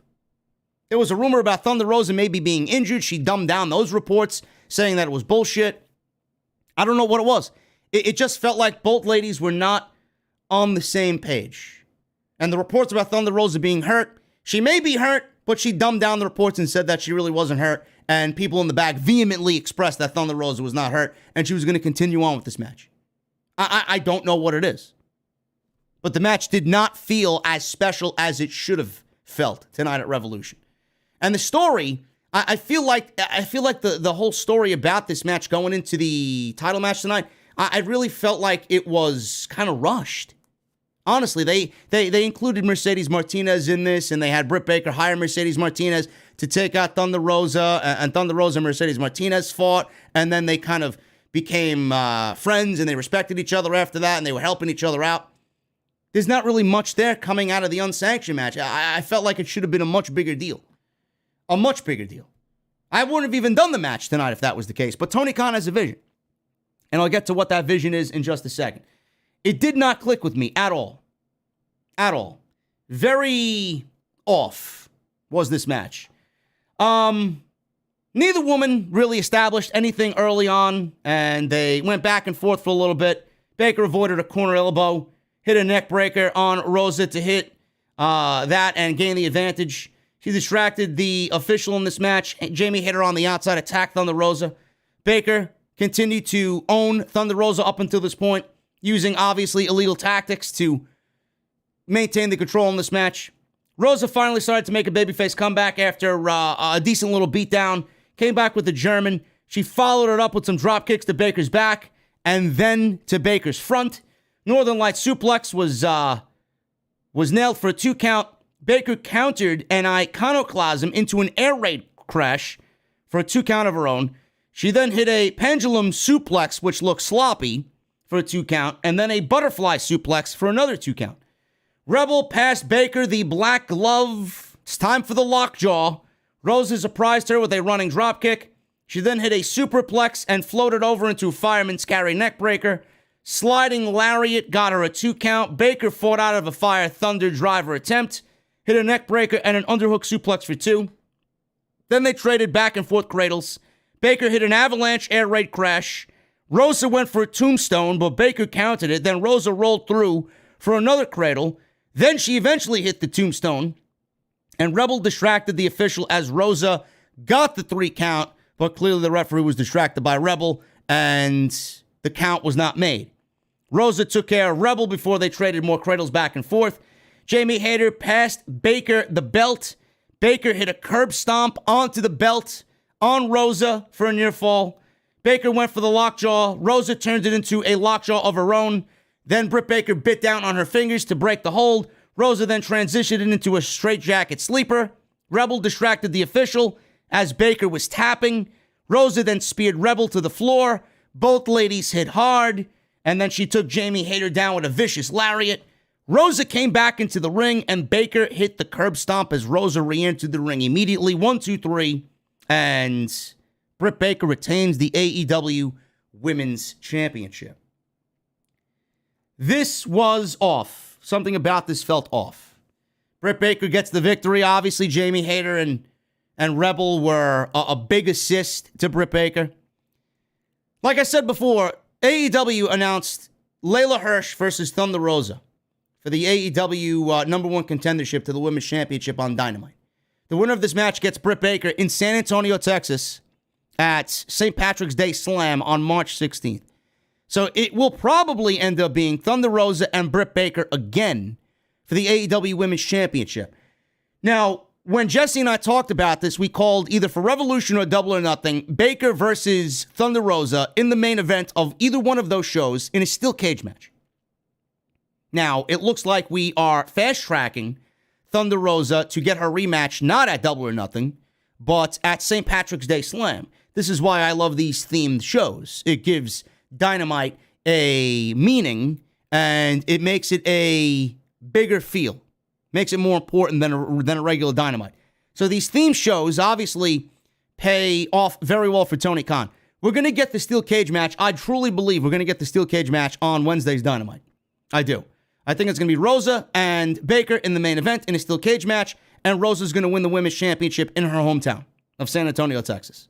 And that's going to be a great send-off for Thunder Rosa. I think that's going to be a great title victory for Thunder Rosa there to crown her champion in her hometown. A lot of people were very thrown off by this outcome. A lot of people expected Thunder Rosa to win this match. And a lot of people are still upset. They wanted Thunder Rosa to win this match tonight. I'll tell you what. I would take the outcome that we got tonight and do the title change in Texas any day of the week. Now that I know what their plan is and what they're looking forward to doing, I would take the vision that Tony Khan is doing now with Thunder Rosa winning the title in San Antonio, Texas, over anything that he may or may not have planned tonight. Everybody wants Thunder Rosa to win the championship. She's going to win the championship. It's just going to take a little bit longer. It's going to be another couple of weeks, but we're eventually going to get there. So don't be so upset about the outcome that you saw tonight with these two ladies. The outcome is going to come and have Thunder Rosa crowned in her home state of Texas. And you can't beat that. It's going to make it feel bigger. It's going to make it seem more important. And it's going to crown Thunder Rosa the new queen of the division. I only hope that A, she's not hurt, and B, she has a much better match that she had tonight with Britt Baker, because tonight was not, it was not what I expected it to be. It may have been one of the worst matches of the entire night. And I'm very upset about that. I'm kind of disappointed in that.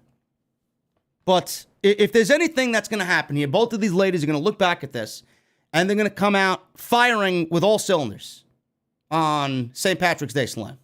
So I would not be too hard on them, because the outcome is going to be a lot greater than what the outcome would have been tonight if Thunder Rosa won. So just be patient. We're going to get there, and it's going to happen on March 16th. Jon Moxley. He went one-on-one with Bryan Danielson. This went 20 minutes. This was an awesome fucking match. Awesome match that saw the debut of one William Regal. This was fucking awesome. The match itself, I've seen a lot of people also complaining about this match. Oh, it's slow. Oh, the match had the crowd taken out of it. The match was too long, or was not good enough, or the crowd was dead for this match. I don't know what you guys want from Jon Moxley and Bryan Danielson. There was a "we want violence" chant to start this match off. I mean, right from the word go, you knew what you were going to get. These guys said that they want to bleed together, and we got blood. You guys wanted a fight, you got a fight. You guys wanted a wrestling match, you got a wrestling match. This is the best Bryan Danielson that we have been given. This is the best Danielson that we've had the pleasure of watching. And Jon Moxley is no slouch himself. Jon Moxley looks fucking great. So they actually started the match off after "We Want Violence" chants. They performed some technical wrestling before going out to the floor. Moxley gave Danielson a slap. Danielson came back with a snapmare, soccer-style kicks. Moxley invited Danielson in for some slaps. Danielson obviously said yes. Moxley came back with some hard chops of his own. So Moxley and Bryan going at it. Danielson tried to evade some corner attacks with a flip, but Moxley took Danielson down with a lariat. Moxley laid in some kicks until one was caught and turned it into a dragon screw. Danielson laid in some yes kicks, and Moxley was on the defensive. Danielson targeted Moxley's midsection. Some chops by Bryan woke Moxley up. He fired up until Danielson cut him off with some more kicks. Danielson went for a diving headbutt. Moxley rolled out of the way. Danielson kept up the attack with a knee lift and a corner drop kick. Moxley started making his comeback with a German and then a Saito suplex. Ran into a roundhouse kick. Bryan applied a flying guillotine. Moxley fought out of it. More kicks to the midsection. Fired Moxley up. Moxley backdropped Danielson to the floor. Both men evaded tope suicidas, and that led to a brawl on the outside. So both men are on the outside. Big elbow strikes, double down. Then both were busted open. So both guys ended up bleeding. Moxley was bleeding everywhere. They traded some knee strikes to the midsection. Danielson hit a rolling elbow, and Moxley turned it into a rebound lariat. They fought on the top rope, and Bryan hit a avalanche back suplex on Moxley. Looked fucking great for a 2 count. Danielson laid in some elbows before locking on a dragon sleeper. Moxley had to reach the ropes to force a break. Moxley then locked on a rear naked choke. He turned it into some repeated elbow strikes. He switched up to a cross arm breaker. Danielson turned it into a label lock until Moxley eventually reached the ropes. Both men were grasping at each other and attempted to kick each other in the head. Moxley got the advantage and did so by applying a bulldog choke on Bryan. Bryan then cradled Moxley and hit a Regal plex to break things up before landing the Busaiku knee for a near fall. Bryan locked on a triangle sleeper, and Moxley fought out of this and rolled Danielson up for a trap pinfall that literally came out of nowhere. Crowd was shocked that the match ended when it did. The match was great. Bryan and Moxley gave you a fucking fight. They bled. And it was a damn good, hard-hitting affair. And everybody was wondering, what's going to happen now? Moxley beat Bryan. Are they going to be on the same page? At the end of the match, Danielson got in the official's face. He could not believe the match was over. He thought he was cheated. He thought he was robbed. And security came out. Bryce Remsburg is calling for security because both of these guys are beating the shit out of each other. William fucking Regal comes out of nowhere. He walks right by the stage. He's got that William Regal fucking scowl on his face. Crowd is legitimately going crazy. I jumped off my couch. I marked the fuck out at the side of William Regal. He did not scream War Games, if anybody's wondering. He should have, because that's what it really resembled in the ring with these two guys. Crowd is going crazy. Crowd is doing yes chants with William Regal showing up on Revolution tonight. He gets in the ring. He looks at Jon Moxley in the face. He slaps the fucking shit out of Jon Moxley. The skin off Moxley's face fucking jumped off the bone. He did the same thing to Bryan. He then stands in the middle of them and tells each other to show each other respect and shake each other's hand. Soon as Moxley and Bryan shook each other's hand, the crowd went fucking crazy with yes chants, and we have the newest super team in AEW, and I hope to God they're going to be led by William Regal. That is going to be fucking awesome.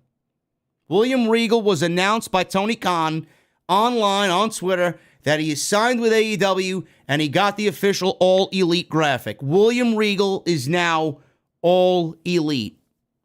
I can't tell you how great of a signing William Regal is. I swear to God, man, all we need is Mauro Ranallo and AEW is fucking set. Seriously. Bring Triple H over while you're at it, you know? What a locker room presence William Regal's going to be, man. Can you imagine the fucking hugs and the camaraderie and the vibe backstage with everybody that's come over that was fired by WWE, that were mentored and taught by William Regal? Can you imagine the fucking vibe backstage in AEW right now tonight at Revolution with William Regal being all elite? Out of all the signings that Tony Khan has gone out there and brought into AEW, William Regal may end up being the most important signing that Tony Khan has made in the 3 years of AEW. Not only does he give you a possible on-air role like he did in NXT, William Regal was heralded as the best GM, quote-unquote, on-air GM in all of WWE. One of the best on-air GMs in all of WWE history. He was fucking great in that role. Now, Tony Khan said that Dynamite doesn't need a GM, but if there's going to be a GM on Dynamite, you better fucking believe everybody wants a William Regal GM spot on Dynamite. I'm for it as well. They don't need it, but if there's going to be one guy, William Regal's that guy. The fucking tutelage and the knowledge and the presence that this man brings, all that young talent, molding that talent, having a finger on the pulse like he did under Triple H. You know, if there's a group of people that made NXT special like it was, made NXT the best wrestling promotion in the entire world, it was William Regal. You know, there's a lot of things that you think about when you think NXT. You think Triple H and his leadership and what he did. You think of all the fucking heart and soul and Johnny Gargano and Tommaso Ciampa, Adam Cole, and all the great matches that they had, all those great takeovers. William Regal is as important as anybody in the entire lineage of NXT. And now he's in AEW. Can you imagine what he's going to do for Tony Khan and AEW? It legitimately gives me chills. All the young talent that's there, that's still learning their way, that's going to be backstage with this man, presence. It's going to be unbelievable for everybody there. That's the type of guy you want to learn from. How many people came out on social media and praised William Regal? How many people came out and fucking cried that William Regal was fired? How could they? Now he's at Tony Khan's disposal. This is going to single-handedly be the one signing that is the most important to Tony Khan at the end of everybody he's signing. And I'm fucking thrilled that, A, we may be getting him back on TV in a TV role with Bryan and Moxley, two guys that have been rich with history with William Regal there, mentored by William Regal. If there was any other way to debut William Regal, these guys got it right. This was perfect. Absolutely fucking perfect. I can't wait to see what he does. This match was great, and William Regal legitimately, honestly, his debut tonight was probably the best thing on the entire show, in my personal opinion. Can't wait to see what happens on Dynamite. Tornado Tag Team match. Oh, my goodness. It was at this point in the show, I'm like, what the fuck am I watching, man? What am I watching here? Sammy Guevara, Darby Allin, Sting defeated the AHFO, Andrade El Idolo, Matt Hardy, and Isaiah Cassidy with Mark Quinn and Jose, the assistant for Andrade. This was a fucking spot fest, and it was fucking chaos, and I loved every minute of it, man. Every minute of it. At this point in the show, I'm like, what am I watching here? It was at this point in the show, I'm like, this is AEW's best show to date. Darby immediately took out Andrade with one of his ridiculous topes. Ridiculous fucking topes.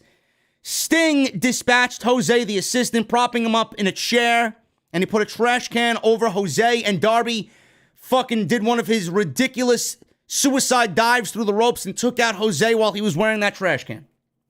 Andrade came back with a vicious chair shot on Darby right across the back of the head, and Andrade tossed Guevara then into the front row. Darby and Guevara suplexed Andrade.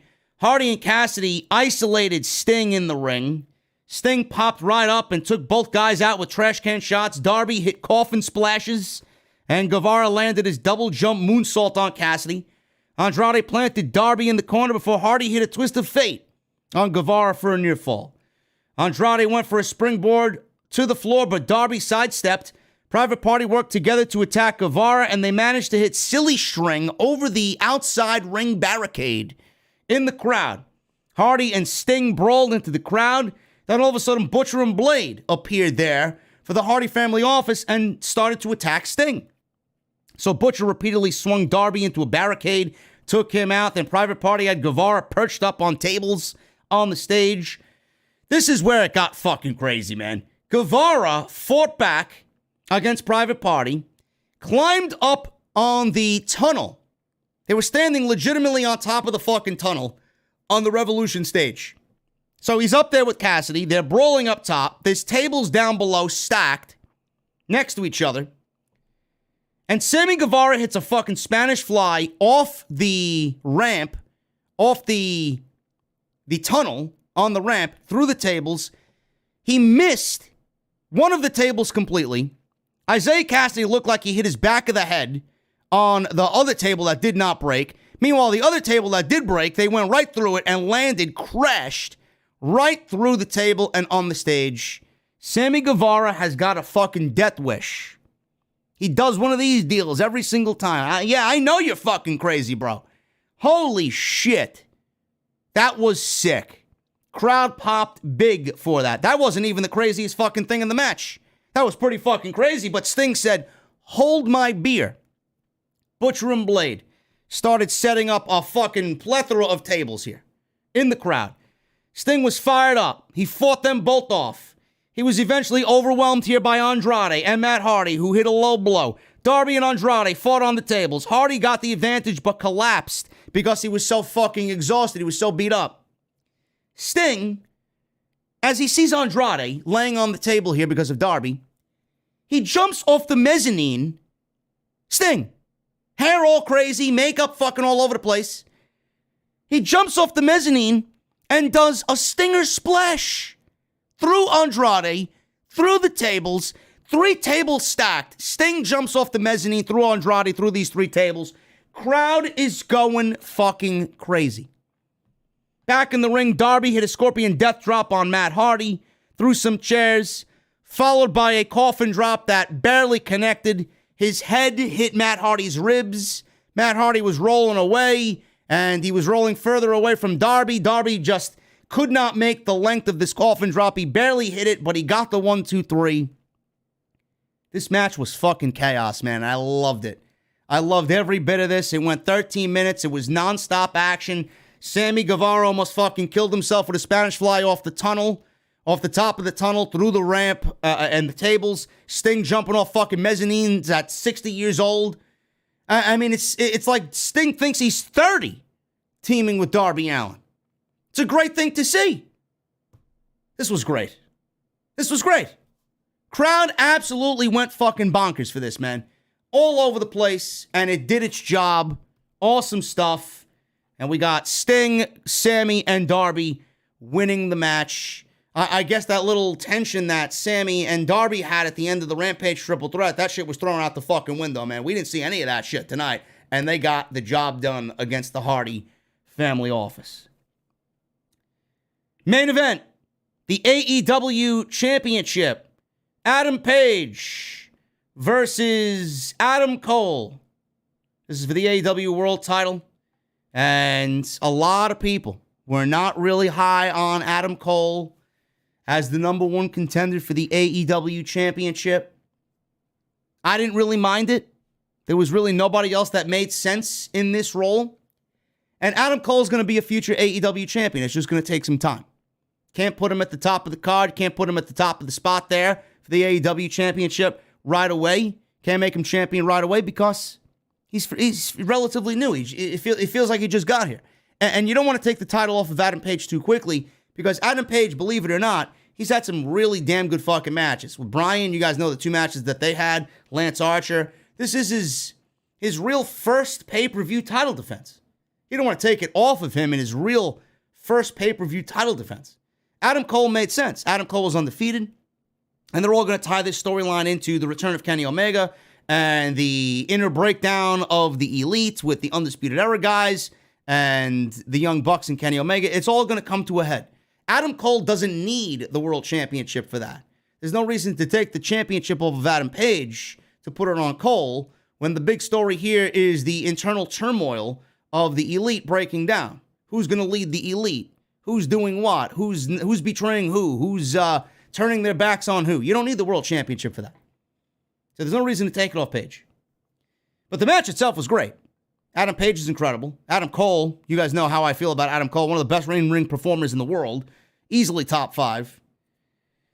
So the crowd was both pro Cole and Page. They were dueling "Let's go Adam, Adam sucks" chants. Nobody knew who they were talking about, but it was Orlando. They were having a good time.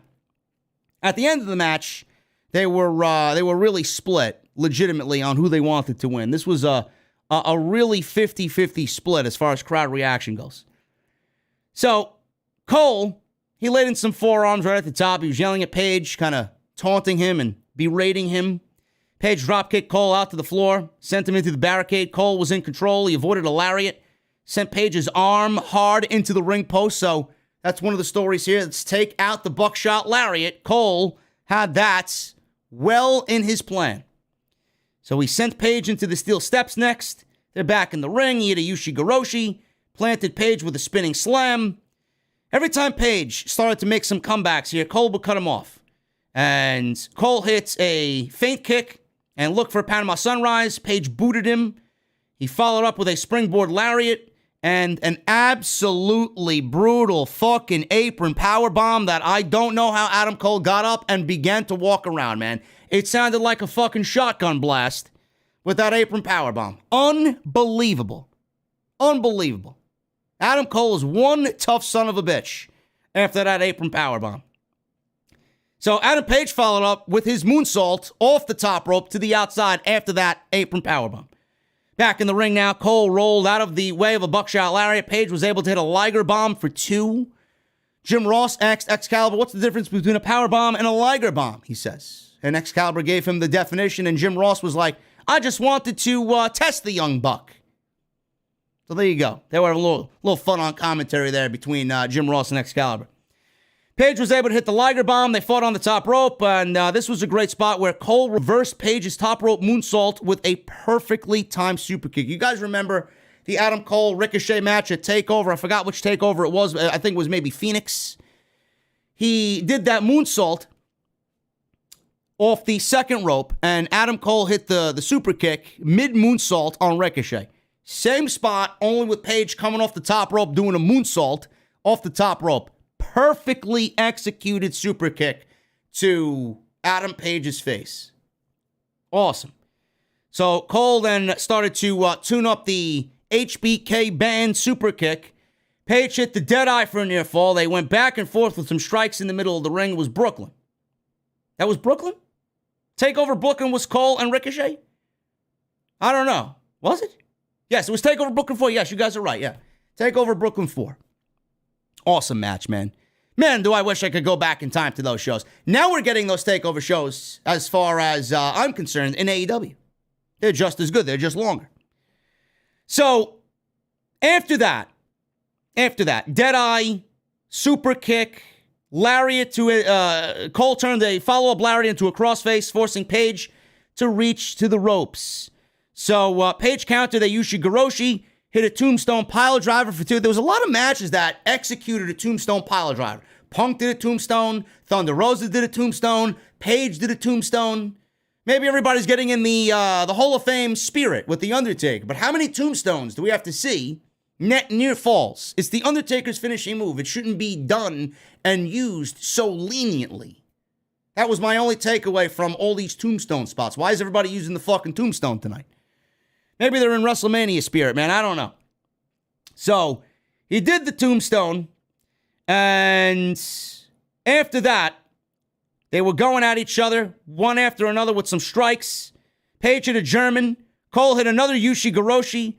Cole wanted a Panama Sunrise, but Page met him at the top rope. Hit a beautiful moonsault power slam off the top that Page on Adam Cole for a 2 count. reDRagon run out. Cole used this distraction to super kick Page before hitting the Panama Sunrise on the floor, which only got 2. reDRagon distracted the official, allowing Cole to low blow Adam Page, hit the Panama Sunrise, lower the boom, and he only got a 2 count. But Excalibur called it out on commentary. He lowered the boom, but he did not lower his knee pad for the full execution of the knee strike. So I love that they call that out. Cole then hit repeated super kicks. Page countered the boom into a lariat. Cole countered the buckshot into a super kick before hitting 2 more super kicks.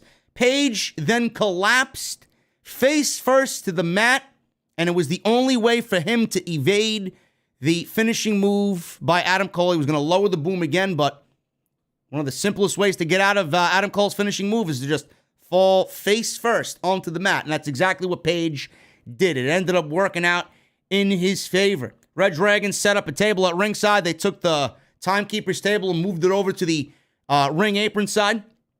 And Page hit a deadeye on Adam Cole through the table. He actually took more of the deadeye than Cole did. I thought he actually busted his knee up on the fall through the table executing this move.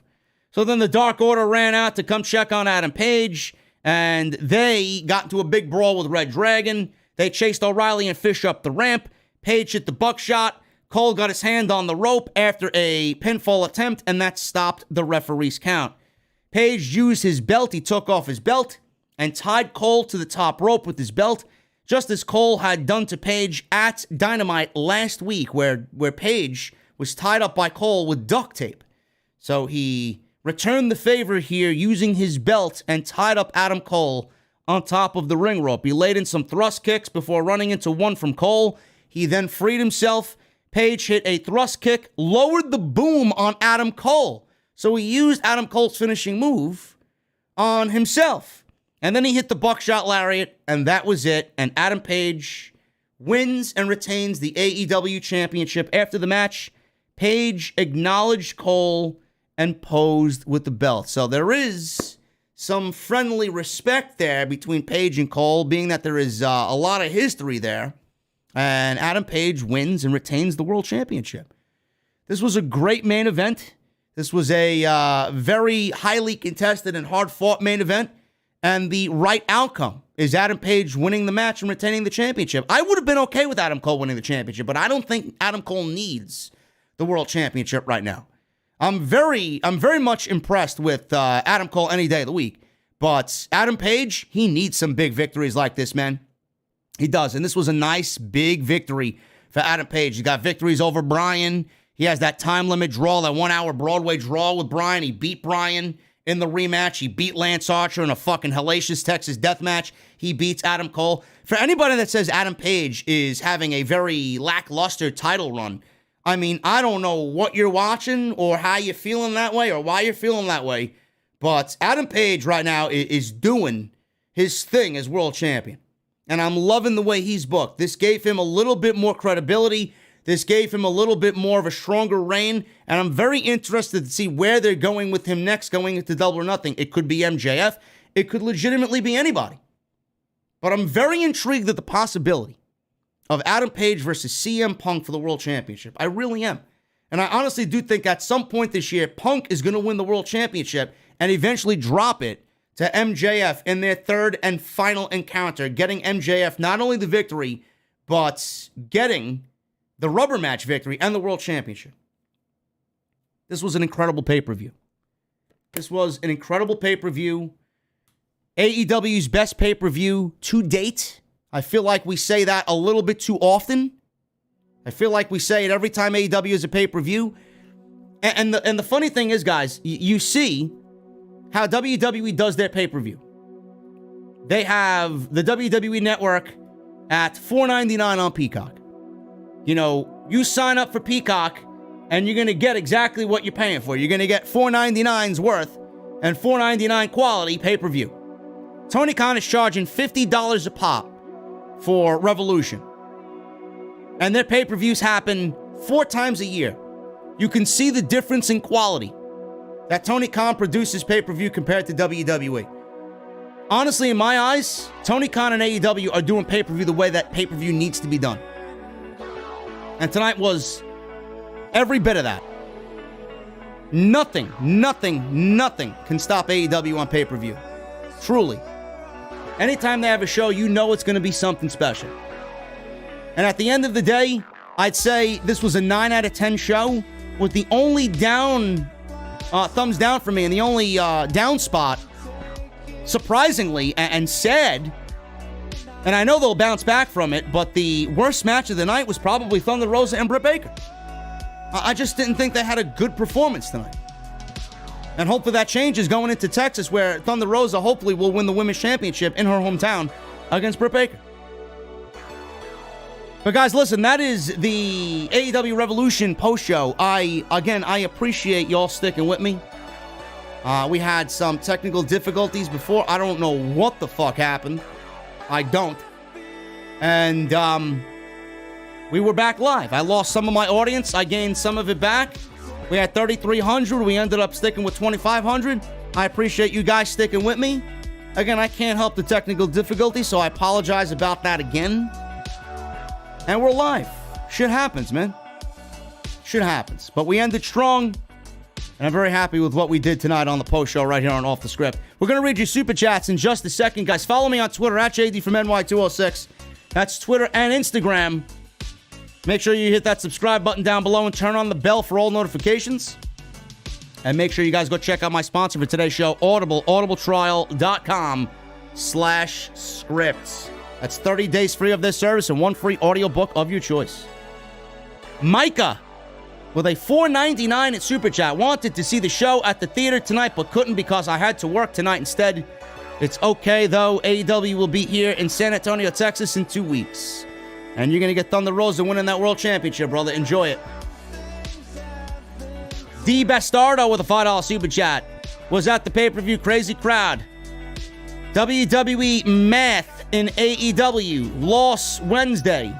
Win on Sunday. Baker, baby. We can go to your spot. Tennessee Beer House. Appreciate you. Taking the bet, brother. Thank you, Bastardo. Sounds like you've been having too much cold beverages tonight, bro. Joseph Taylor. Thank you so much, man, with the $5 Super Chat. Revolution, 10 out of 10. Sting doing what he did is the reason why he's my childhood hero since the age of 13. Bro, Sting continues to amaze, man. Tony Schiavone almost popped the blood vessel calling that fucking spot by Sting jumping off the goddamn mezzanine. Marcus Gunn with a $5 Super Chat. JD, they might as well cancel WrestleMania this year after what AEW did tonight. They are not beating them at all. Bro, Tony Khan gave you WrestleMania before we actually got to Dallas, Texas. There's no way WWE on night 1 or night 2 is going to top what Revolution did tonight. No way. Jay Coyle, nights like tonight truly make me proud to be a fan of professional wrestling with the $5 in UK Super Chat. Jay, I feel the same exact way, man. Melvin007, the match order was a lot better for this pay-per-view. I agree. The match order was perfect. And sometimes you can't help it, man. You know, the beginning of that show, the first 3 matches, they were so good. And it honestly kind of felt like the Jade and Tay match was thrown in there, number 4, to kind of be a come-down match. But the ladies did a decent job. Then we go to MJF and CM Punk. And then we go to Thunder Rosa and Britt Baker. It seemed like Thunder Rosa and Britt Baker got the death spot. It wasn't even their fault. It's just that everything else before it was so fucking good. You know? But they're going to get their main event. They're going to get their moment on Dynamite. And it's going to be awesome for Rosa. Zach JD with a $9.99 Super Chat. Here I am thinking there's no way they'll outdo All Out or Full Gear. Then Revolution happens. At this point, match of the night is just going to be subject to opinion. What is WrestleMania? Bro, if I was to pick a match of the night, honestly, I'm doing the tag team title match and Jericho Eddie Kingston. For some reason, those 2 matches honestly just stick out to me. We got my boy James with a $2 Super Chat. OTS family, it's been a while. What's everyone drinking tonight? I don't know, man. I'm going to need a couple of fucking shots before I go to bed, man. I'm fucking wound up. This fucking stream died, middle of my stream. Stressful getting this shit back up, man. Not a happy camper right now. Brandon Jefferson with a $4.99 Super Chat. I need to be in a dog collar match with Britt Baker. Hee hee. What a show, though. My first pay-per-view with AEW, but certainly not the last. How can WWE compete, man? Creatively, bro, they can't. They can't. MGM Bowling with a $9.99 super chat. Oh my God, JD, just leaving the arena now, and I cannot get over what was probably one of the greatest nights ever. Definitely the best show I've ever been to by a country mile. Anyways, just wanted to pop in for a second. Thank you, Bowling, with a $9.99 super chat. Hopefully you enjoyed yourself, man. The energy seemed like it was fucking crazy in that arena tonight. Munchie Time with a $9.99 super chat. Fun pay-per-view tonight. Only complaint is the length, but it's understandable since these shows happen quarterly. Surprise, all the blood and guts tonight. 5 out of 5 tacos with sour cream. Listen, man, you know, the only thing I wish, the length is fine. If they're going to give us the quality that they usually give us like tonight, the length is fine. I just wish that they would start these shows at 7 o'clock. So we can get out of here at a little earlier of an hour, you know? Brian Jaffe with a $5 super chat. Love the new championship belts. They look like real titles, not the kindergarten art projects that WWE has for the Universal and WWE Championships. AEW has got some pretty fucking nice belts, man. I will say that myself. Unique Butterfly with a 10 in super chat. Coming from lifelong WWE faithful, tonight's show was one of the best pay-per-view shows I've seen in many years. Vince is biting his nails now. I bet he is real nervous now. Butterfly, I don't think Vince is nervous. I don't think Vince gives a shit, to be quite honest with you. But I'll be here to tell you guys exactly what's going on with WWE, and there is no way that AEW will be topped with this show. WrestleMania is happening in about 4 weeks. There's no way WWE is topping AEW with WrestleMania. None. You got your WrestleMania tonight, man. Enjoy it. JP5150, this show was like a tidal wave in pro wrestling form. I can honestly say Revolution was redeemed after last year. I'm having a celebratory Allagash Triple Ale, listening to OTS, the source of truth. JP, thank you so much, brother. This show was definitely a fucking tidal wave. Unique Butterfly with another 10 in Super Chat. The only thing I had a problem with is the Bleacher Report app. I can't stand it. I like Fight TV better as a stream service. Otherwise, great pay-per-view. I want to also note that I'm heavily invested in Wardlow. He's freaking awesome. You know, Butterfly, I had Jesse actually tell me the Bleacher Report app was fucking bullshit as well. It was freezing on him. It was skipping and stuttering. I don't use Fight TV. I don't use Bleacher Report. I just go through traditional pay-per-view means. I actually order the pay-per-view on Verizon. And then they fuck me over by cutting my internet out for no reason. And Wardlow is awesome, man. I am becoming more and more of a fan of Wardlow, man. It's one of my favorite things on TV right now, is Wardlow. Jedi Joker, $5 super chat. 11 out of 10 for the pay-per-view. Literally everything on the show hyped me up, especially the Wardlow turn. Who better than TK? Vince, take notes. Hashtag OTS for life. I give it a 9 out of 10, man. The only blemish to me was the Thunder Rosa Britt Baker match. Brandon James Shea with a $2 super chat. AEW Revolution was amazing.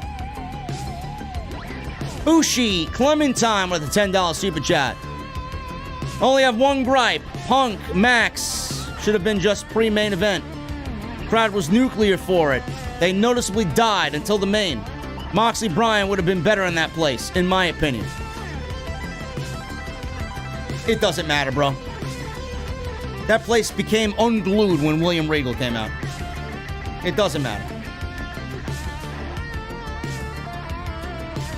813 Car Guy with a $20 super chat. Just leaving the show now, and wow, what a night. Bravo, AEW. Bro, you had an amazing weekend, I see, bro. You were at Rampage. You were at Revolution tonight. You got the whole AEW fucking trifecta this weekend. Dynamite, Rampage, and Revolution, man. What a week for you guys. DT247 with a $4.49 in UK Super Chat. Hey, JD and OTS gang, great show. Been a fan of yours for years. Had to show some support. Keep pushing. Love from the UK. Thank you, DT. My boy Choval TV with a 20 in Super Chat. What's up, brother? Hopefully life is treating you well, man. I remember meeting you in Vegas, bro. My man JD, it's been a while. Went to see the pay-per-view at the AMC movie theater. It was freaking amazing. I know we both thought about Cole vs. Ricochet when Cole super kicked Paige upside down. Miss you, brother. See you in Vegas. I mentioned it here, man. It's the first thing I thought about when I seen that super kick from Cole on Paige off that moonsault. I hope to be in Vegas. Supposedly there's a House of Glory show happening that weekend. I hope not. I would love to be in Vegas again. Tommy Brannigan with a 5 in Super Chat. Best damn pay-per-view by AEW, and that match by CM Punk and MJF was amazing. JD OTS for life. Thank you, Tommy. Yes, CM Punk and MJF killed it. MJF continues to churn out classics, man. He should be very proud of himself. And CM Punk, man, what a fucking return. Seriously, less than a year in, and Punk is already fucking a master. He was always a master, but has regained that fucking, that feeling that everything he does is just going to be fucking important, man. Everything he does is going to be great. So awesome to see.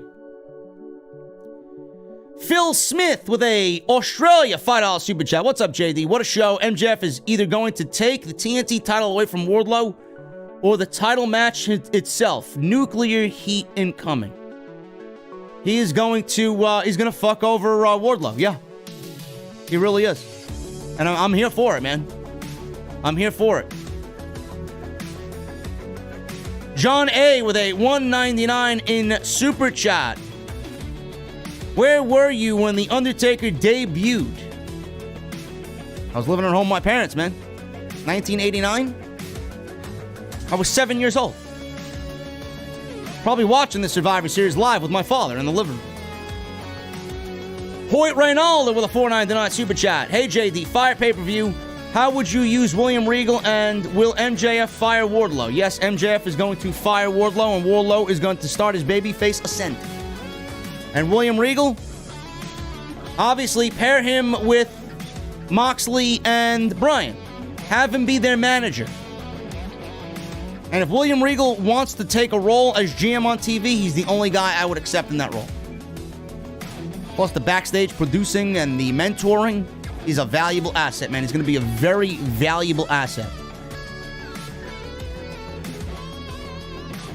Kern Cluck with a $1.99 Super Chat. Punk is ripping WWE a new one right now at the Scrum. Is he? I don't know why he's ripping WWE a new one. What the fuck did they do to him now? What is he upset about? I'll read all that shit tomorrow morning. C. Salisbury with a $9.99 Super Chat. Took my 11-year-old son to see his first AEW pay-per-view in theaters tonight. What an incredible experience. Great vibes, and the show was off the charts tonight. I'm high on life, brother. That's what usually happens when pro wrestling is as great as it was tonight, man. I'm glad everybody could celebrate and enjoy what was a tremendous pay-per-view. Raymond Jimenez with a $4.99 Super Chat. Great show. William Regal had me super excited. Hopefully you decide to make vids on WWE 2K to get the viewers. Leave a like for my guy, JD. Yes, hit that thumbs up, guys. As always hit the thumbs up. Listen to Raymond. And I don't know if I'm getting 2K yet, man. I don't know if I'm getting 2K yet. Just not really there mentally, and the interest is not there. Jimmy Belenko with an Australia $10 Super Chat. I'm a huge AEW fan, so not trying to be a troll, but what do you think of TK getting into Vince's worst habits, like ghosting Chavo and not following up on contract signing for Paige Van Zandt? Card is subject to change, brother. Card is subject to change. I think what Tony Khan did was lay out a great show. He'll probably save that for Wednesday. No big deal. And ghosting Chavo? Chavo was never really an AEW employee, man. He was brought in to do a couple of one-offs, and that's it. Everybody complaining, and he's complaining that he got taken off the roster page. So what? He was never actually part of the fucking roster. He came in, it didn't work out. Tony Khan got rid of him, and he took him off the roster page. I don't see the big deal. Kyle Owens with a $9.99 Super Chat. Love the show, JD. Been listening for a while and decided to give AEW a try a few months ago, and I'm glad I did. Revolution tonight was my first AEW pay-per-view to watch, and it was absolutely fantastic. Thank you, Kyle. Always appreciate you, man. My boy Daryl with a 500 bomb. I'm glad we got back to being live, man. I didn't want to let this one slip. 500 in Super Chat from Sith Negan. In case anyone didn't know, Bryan Danielson has been training with Jade Cargill behind the scenes, and you can tell it's paying off. I think Jade Cargill should add Lex Luger's human torture rack and backbreaker as her submission finishes to go along with her totally jaded glam slam pinning finisher. JD is number one. Hashtag the enemy designed. I like that, Daryl. I like Jade incorporating that Lex Luger torture rack into her arsenal. I think that would look great if she did it. Thank you for the bomb, brother. You don't have to do that ever. I appreciate you, man. You are a VIP lifer here, man. Thank you so much.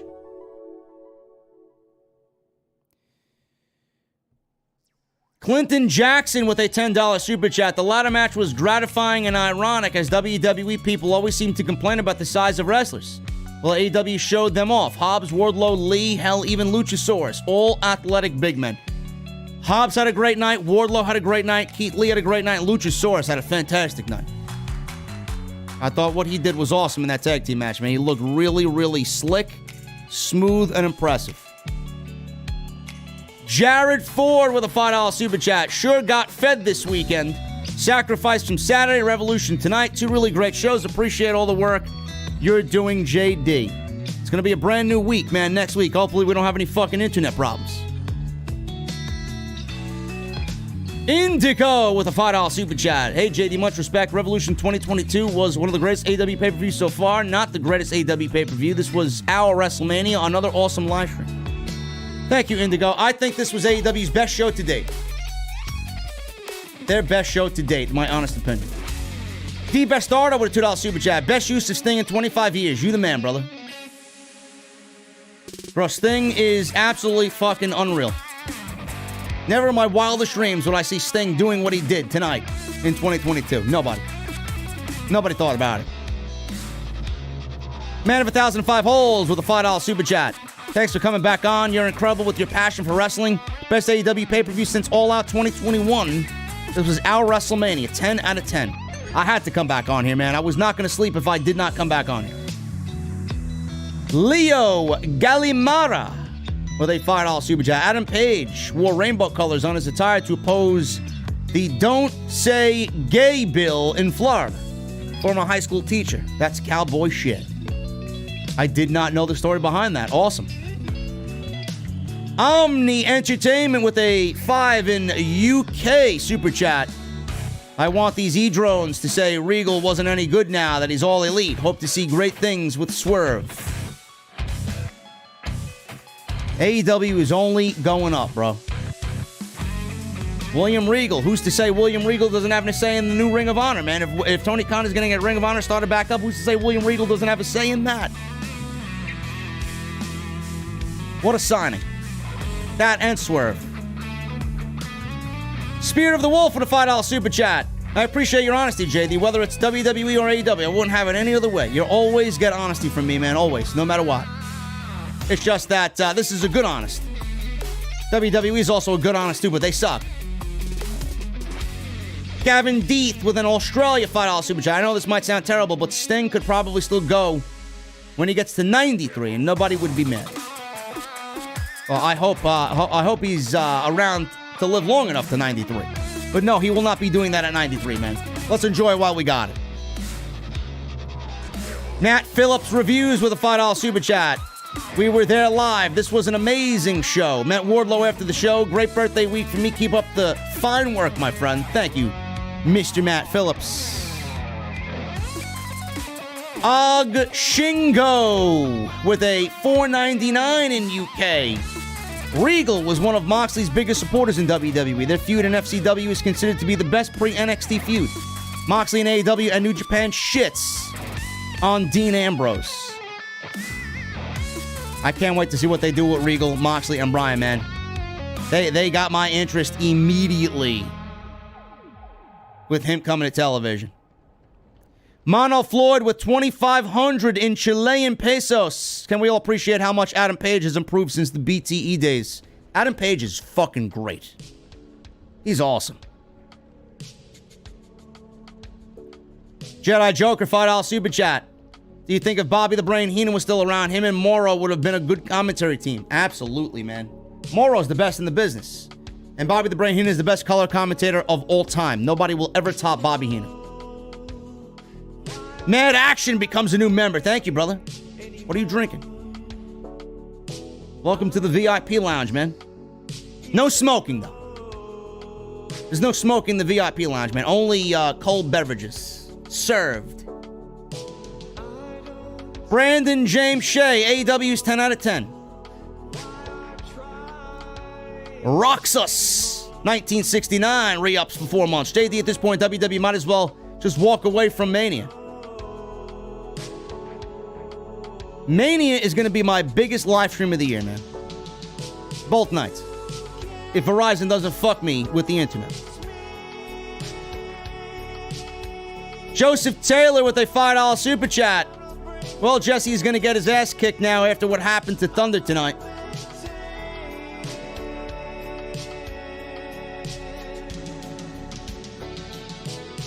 Riley Johnson with a $1.99 super chat. I want to see Cole and Punk in a feud. I'd like to see that myself. It will happen eventually. When? I don't know. Riley Johnson with another $49.99 in super chat. Thank you, Riley. Mad Action with a $5 super chat. I was at the show. Wish you were there, bro. Thanks for your review and honesty. It was a fantastic show. I wish I was there too. Hopefully I can make it to Vegas. Rent the Airbnb and walk the fucking Vegas Strip with one of them big guitar beverages, man. I'll be playing the guitar and drinking and sipping on my way to Zach Bagan's museum, bro. Hopefully I can make it out there. I really, really, really, really want to go.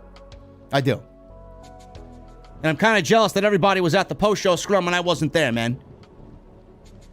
I needed to get another Nick Houseman. Well, you had a lot of viewers. Who are you? I'm JD, bitch. You know who I am. Didn't you block me on social media?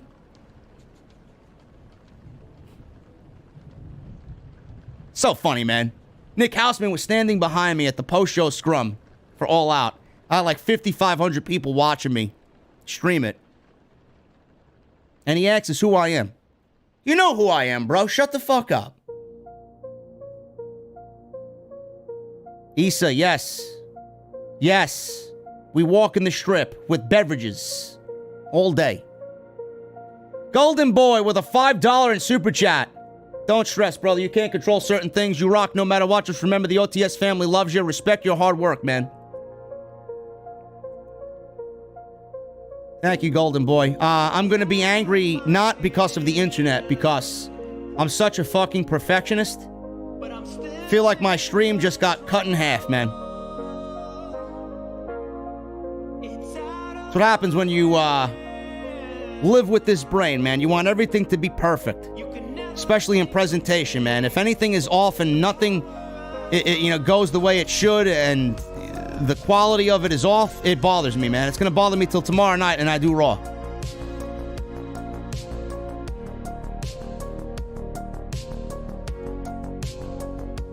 Shakoi with a $5 super chat. Just came from the arena, and I have to say, I had a blast tonight. It's something that I'll never forget. AEW is better than WWE. Hashtag OTS for life. I appreciate you, Shakoi. Thank you very much, man.